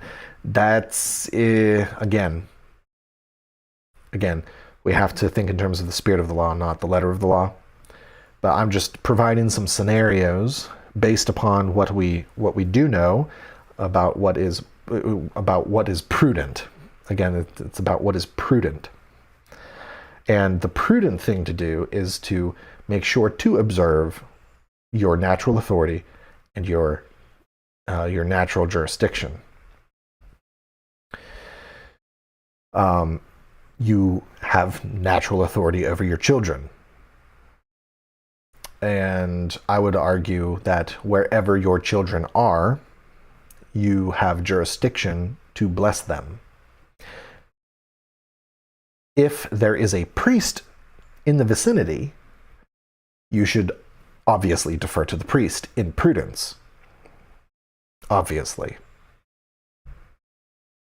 But what you should not do, unless you do have express permission by the local ordinary, as in the case of being a catechist, and you had a classroom, that would be an instance where you could bless, providing you did have that approval.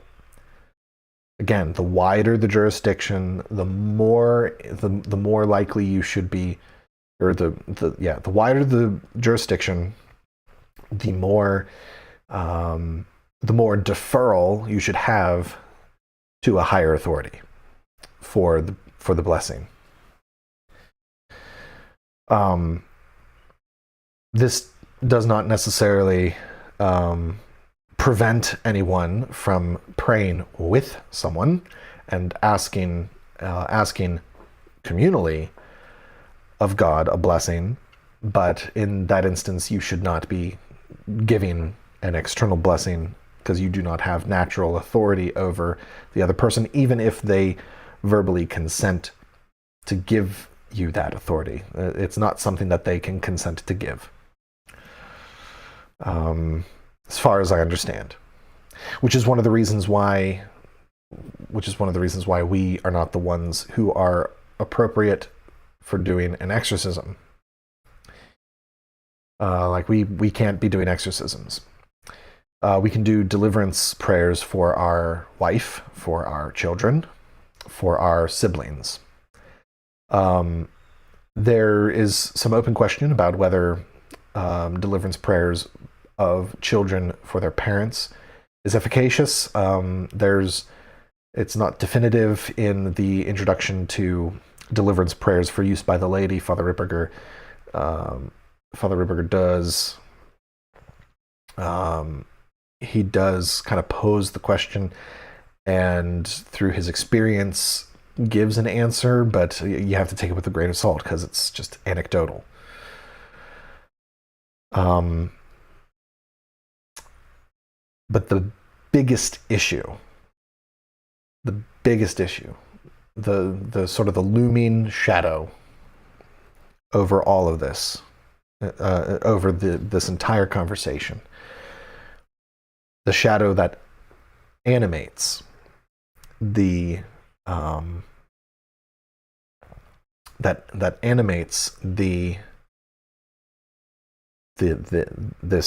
post-conciliar legalism concerning sacramentals is, I believe, an attempt by the devil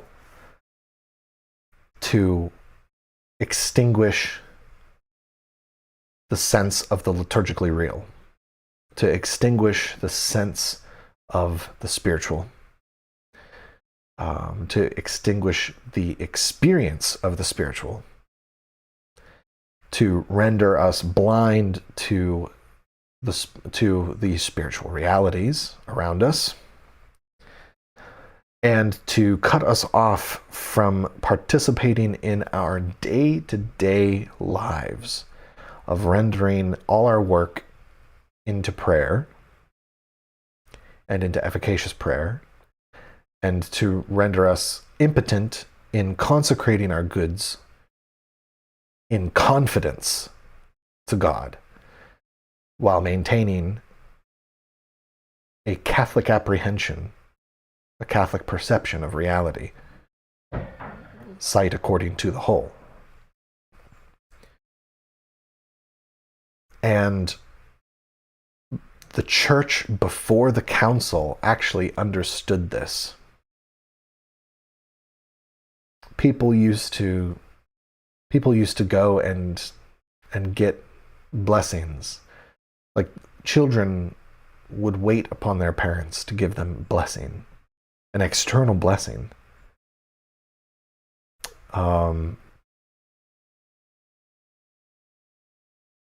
You know, in traditional courtship, you didn't propose unless you sought the blessing of the bride-to-be's parents, especially their father. And even then, the son wishing to marry would ask the blessing of his parents before even considering proposing, before he's even had the engagement ring.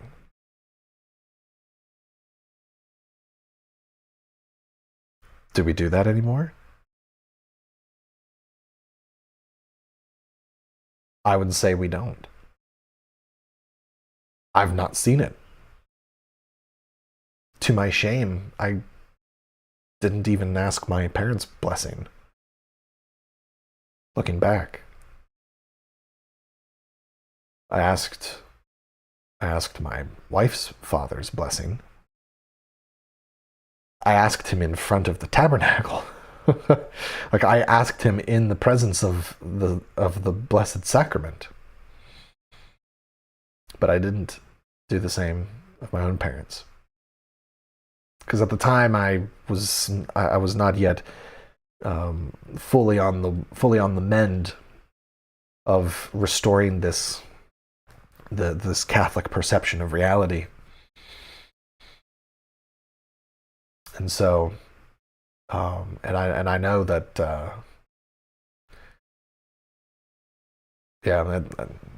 who does it? You don't hear anybody do. You rarely hear the asking of blessings of parents in courtship, except in, say, traditional circles.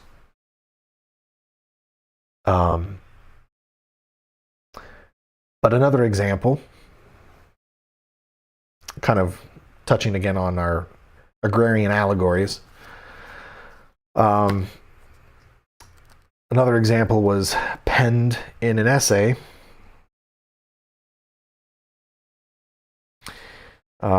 in a little booklet, which you can find digital scans of this book on Internet Archive. It's called Family Sacramentals, edited by Walter Sullivan, OSB, so a Benedictine. It was printed in. Let's see. It was. It has an imprimi potest. It has a nihil obstat and an imprimatur dated February 27th, 1952. It was published by St. Meinrad's Abbey in Illinois. And the subject of this book was family sacramentals. And so what does it call? Family sacramentals. Blessing of the meal. The blessing of children. The blessing of beer. In fact, this blessing of beer comes out of the Rituale Romanum. And they're encouraging the people reading this booklet to use this prayer over their beer. This prayer from the Rituale Romanum for over their beer.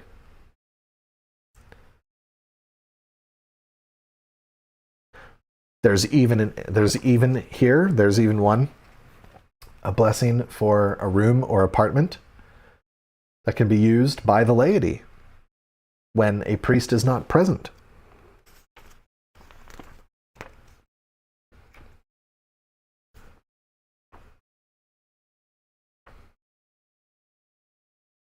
So, like, I mean, that's just craziness, right? I like this. Eat, drink, and be saints. A man is no less Catholic at meals than at Mass, for eating and drinking are also a way of going to God. Amen. Now, the chapter that I want to provide this little example of for you all is chapter 7, the Farmer's Sacramentals. And here's the blurb. Here's the blurb at the start of the essay. A terrible divorce has taken place between altar and home, between man's worship of God at the altar and man's service in everyday life. The use of the sacramentals can end this separation. Now, any traditionally minded Catholic knows about the rogation days, the ember days, and so on and so forth that happen at the end of the month, and so on and so forth. And it talks about that. However, here is I'll read you this little section here.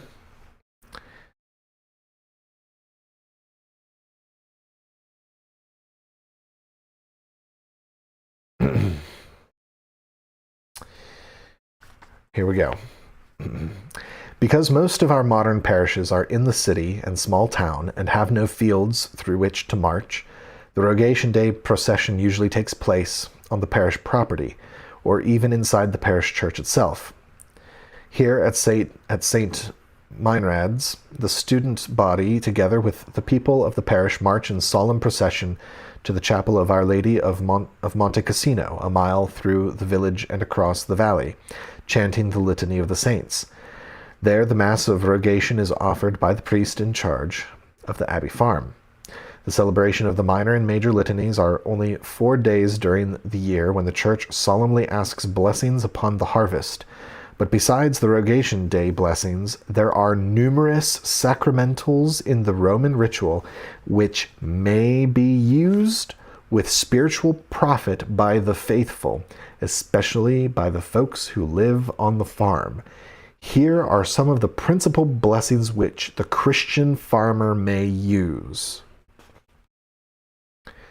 Blessing of a farm, blessing of a spring or well, blessing of a stable, blessing of draft animals, blessing of domestic animals, blessing of cattle and herds, blessing of a granary, blessing of young crops, blessing of sick animals, blessing of bees, blessing of sheep, blessing of new seed, blessing of oats, blessing of feed for animals, blessing of fields, blessing of swine, blessing of goats, blessing of orchards, blessing of vineyards, blessing of the stored harvest.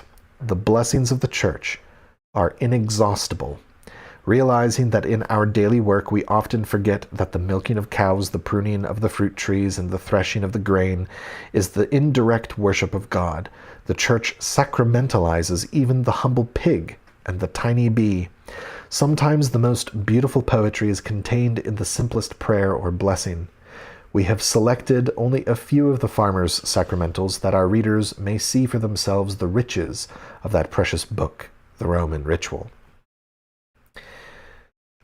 And then it goes through and it gives you the text for all the blessings it just listed, with the express instruction that this prayer may be used to ask God's blessing on the entire farm, together with its buildings and lands, or it may be used for the farmhouse only.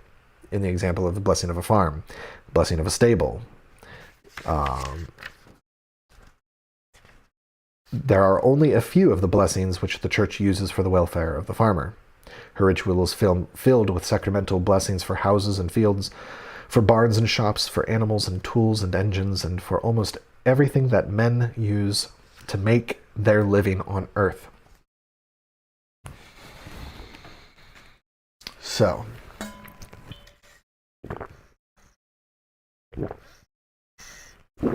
excuse me.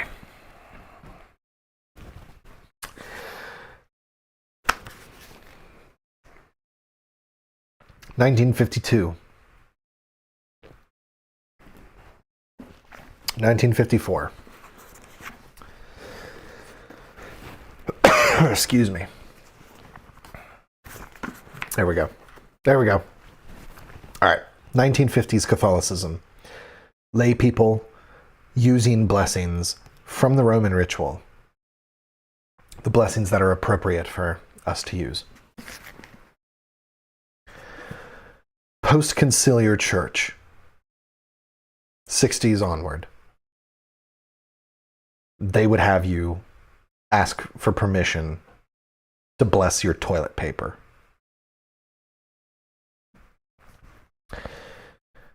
There is a movement, there is a trend since the council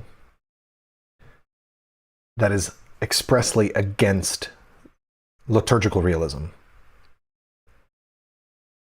It is against the active participation of that which one sees through a Catholic perception of reality,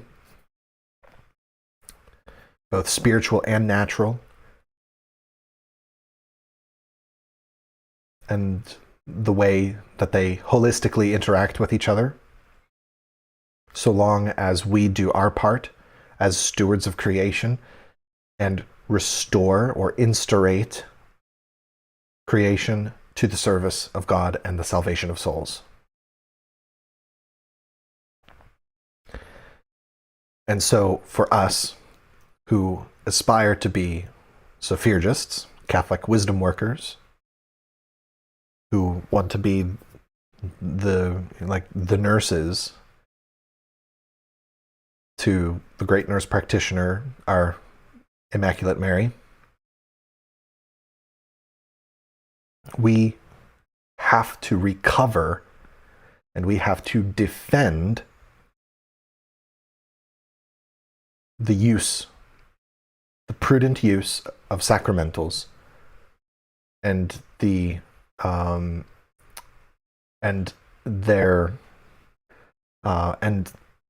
proper and prudent use of such external blessings by the laity in our environment.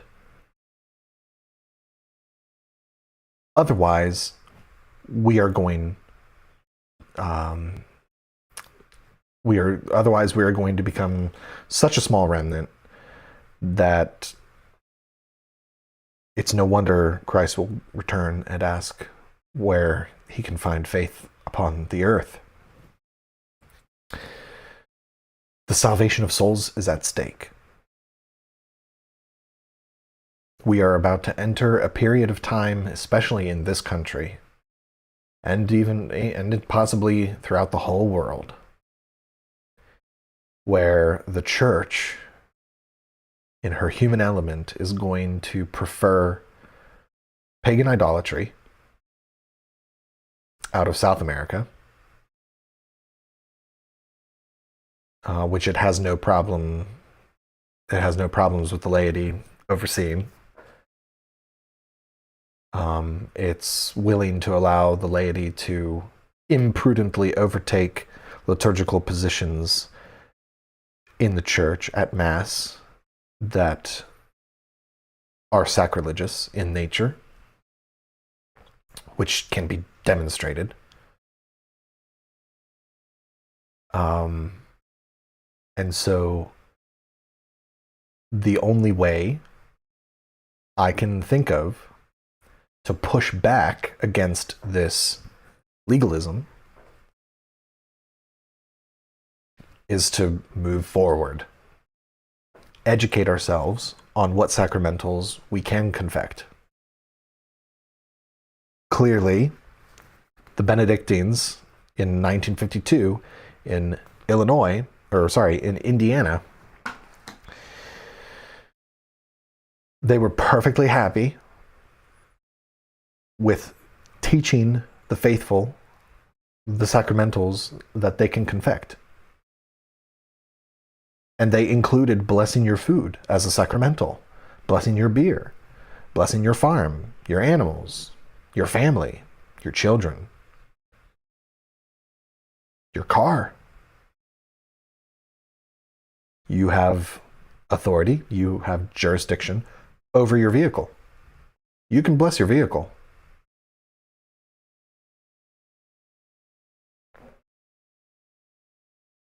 you can bless it ex opere operantis. So if you want it to be an effective blessing, you better be striving for holiness. And I say that more for myself. More for myself. But I hope that the sentiment comes across, and that you also feel that same stir to do that same desire to do the same for yourself. I pray that you do. So just know that anytime I say to do something, I'm mainly telling myself. It's like I'm trying to make sure to remind myself that this is what I should be doing.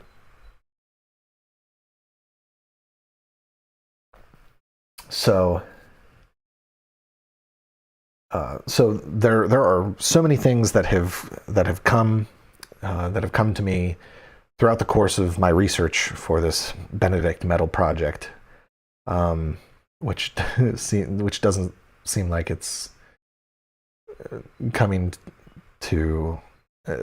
I hope that it will come to an end soon. I get a sense that I'm nearing the extent of the research material that I'm going to be able to get my hands on, and so I'm just finishing reading through it, taking my notes for it, and once I have that all down, at some point I will be writing it out. I plan on handwriting it first as a first draft, and then refining it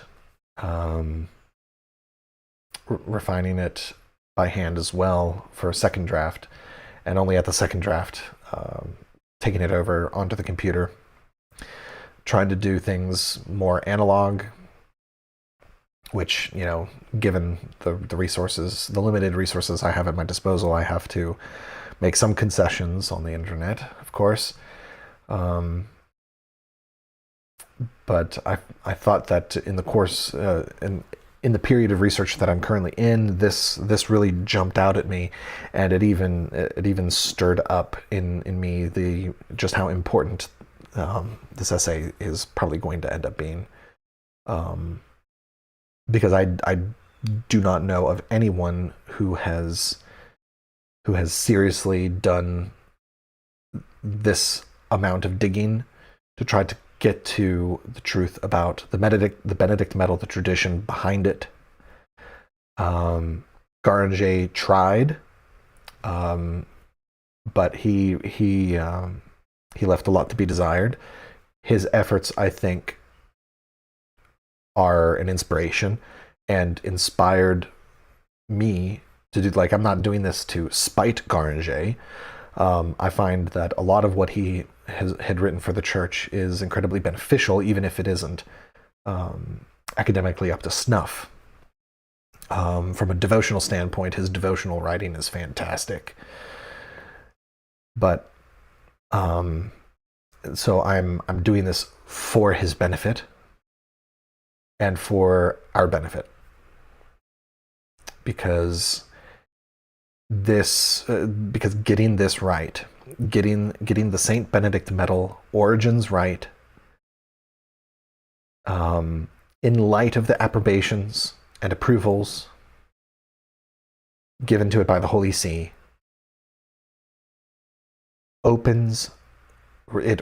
it reopens the door for us suffering from this post-conciliar legalism to be able and negative superstition. It's a form of scrupulosity, this Protestant scrupulosity that has infected the church. The Benedict Medal is the door to open tremendous graces, and it will also open an avenue of prayer that that scrupulosity has robbed us of in the church. So, real quick, one final note, and an important one, and it relates to the St. Benedict Medal and this whole general topic of the restoration of liturgical realism, and the practices associated with it. So, if we go back to Schneider's Credo,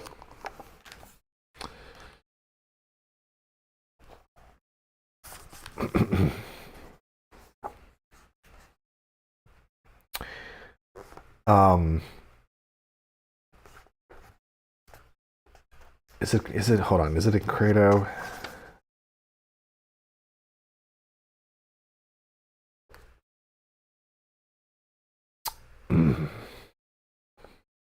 Yeah, no, it's not in Credo. So it must be in here. So in Weimann's book, because of his post-conciliar legalism, despite his objections to ambiguities in the Second Vatican Council concerning questions pertaining to sacramentals, he gives the impression that the only sacramentals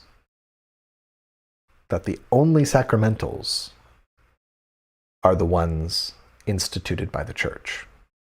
Now, even if we go off of the accepted origin of the Benedict Medal, because there's at least one thing that is for certain, that it was a mural, or it was something depicted somewhere in an ancient part of the monastery. That is a very consistent theme across the two accounts of its discovery that I have found. There's Garanger's account from 1875. Is that 1875? Sorry, 1875 or so, and the promulgated a promulgated version out of Germany from 1669. So and there is enough congruence between the two accounts. Sadly, Garanger does not cite any of his sources outside of as they pertain to the life of Saint Benedict, and quotes from Scripture and approbations by the Holy See. That's as far as his scholarship goes, unfortunately. But one thing that is pretty certain is that it was a mural in an ancient part of the monastery that unfortunately is lost to us, according to the archivist I spoke to at Metten Monastery, Father Michael. Unfortunately, no one documented, other than the account of the Benedict Medal's origin, we don't have any. We have no other confirmation that it existed outside of this account. So here's the thing. The Church did not institute the mural. The Church did not institute the mural that gave origin to the Benedict Medal. It came about through holy inspiration, or what Tomberg sometimes calls divine personal revelation. But through holy inspiration, the anonymous monk that painted the mural in accordance to whatever grace he had received. And there is no guarantee that the monk who made the mural was a priest or a bishop. It's probably just a monk, just a lay brother. And given what we know about Saint Benedict being a lay person, throughout his whole life, despite the miracles and external blessings that he gave.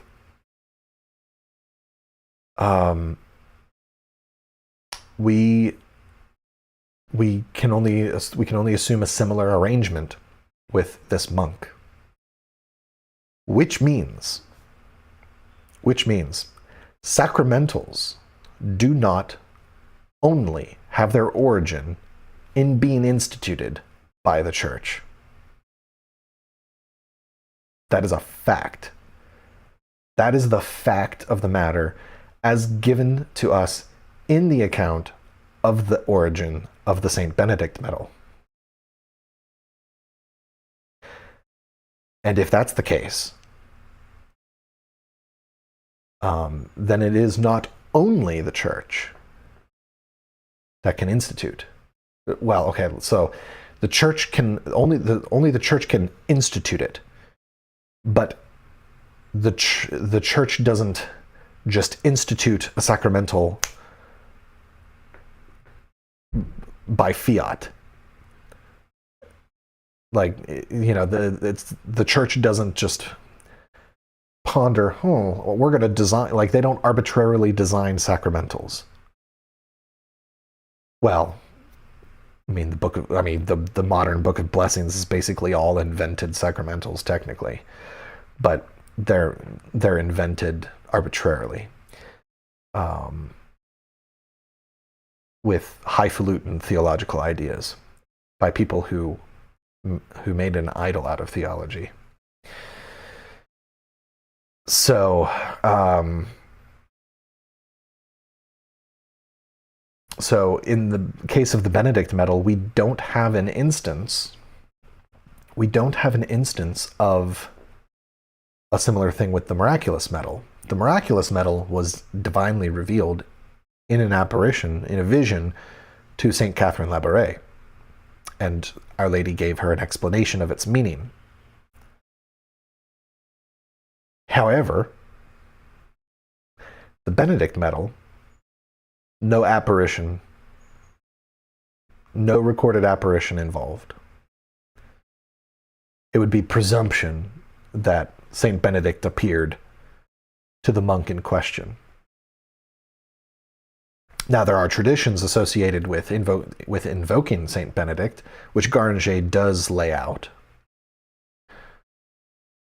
as an explanation towards its efficacy, and I do think that he's correct in that. However,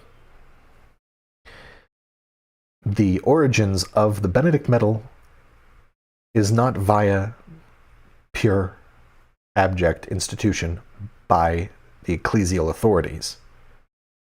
It's by a humble monk that no one knows, who painted the mural on the wall.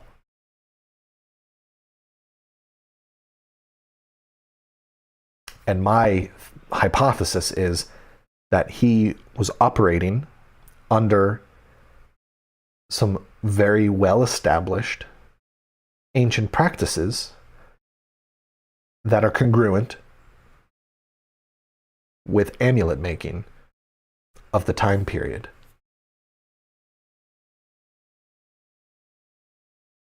And that thereby the church, by approbating, approving, and instituting the Benedict Medal as an official sacramental of the universal church, that in doing so, they implicitly approved the method of its origin.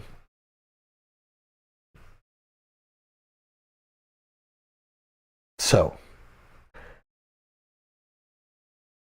this whole business of this whole post-conciliar legalistic business of only the church can institute sacramentals is proven to be false. Well, not false. It's proven to be not the whole story.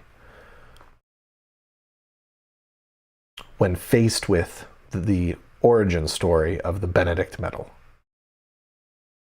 And I think that's one of the reasons why they straight up, and God bless Father Weimann for at least doing this much, he documents it.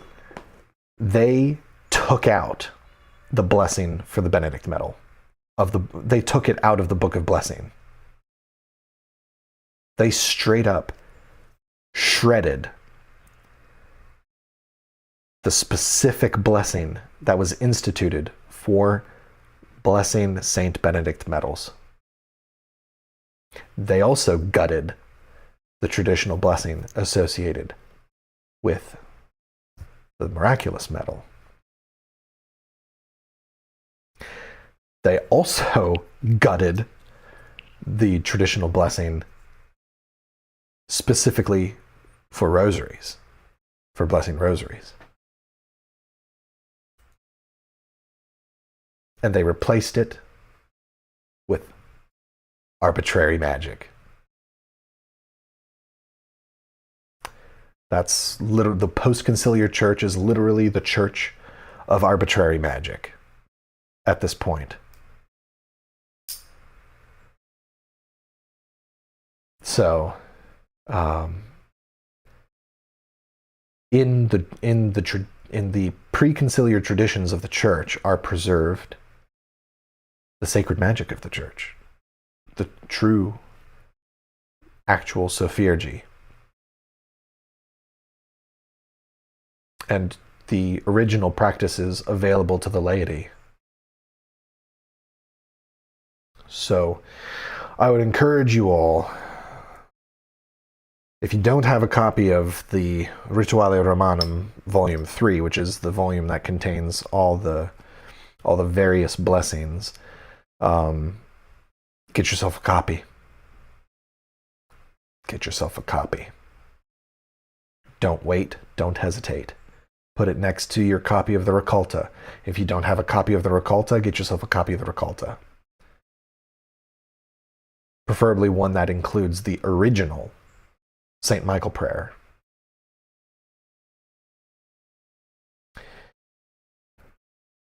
And pray for the church. And pray for all those who have fallen prey to this post-conciliar legalism that through no intentional fault of their own has led the church to fall asleep to her traditions and to the breadth of her traditions and to all that was once available to us. And pray that we have the courage not to be ashamed of it anymore, because our soul's on the line, and we can't allow ourselves through a misplaced form of obedience that risks placing us into erroneous hyperpapalism.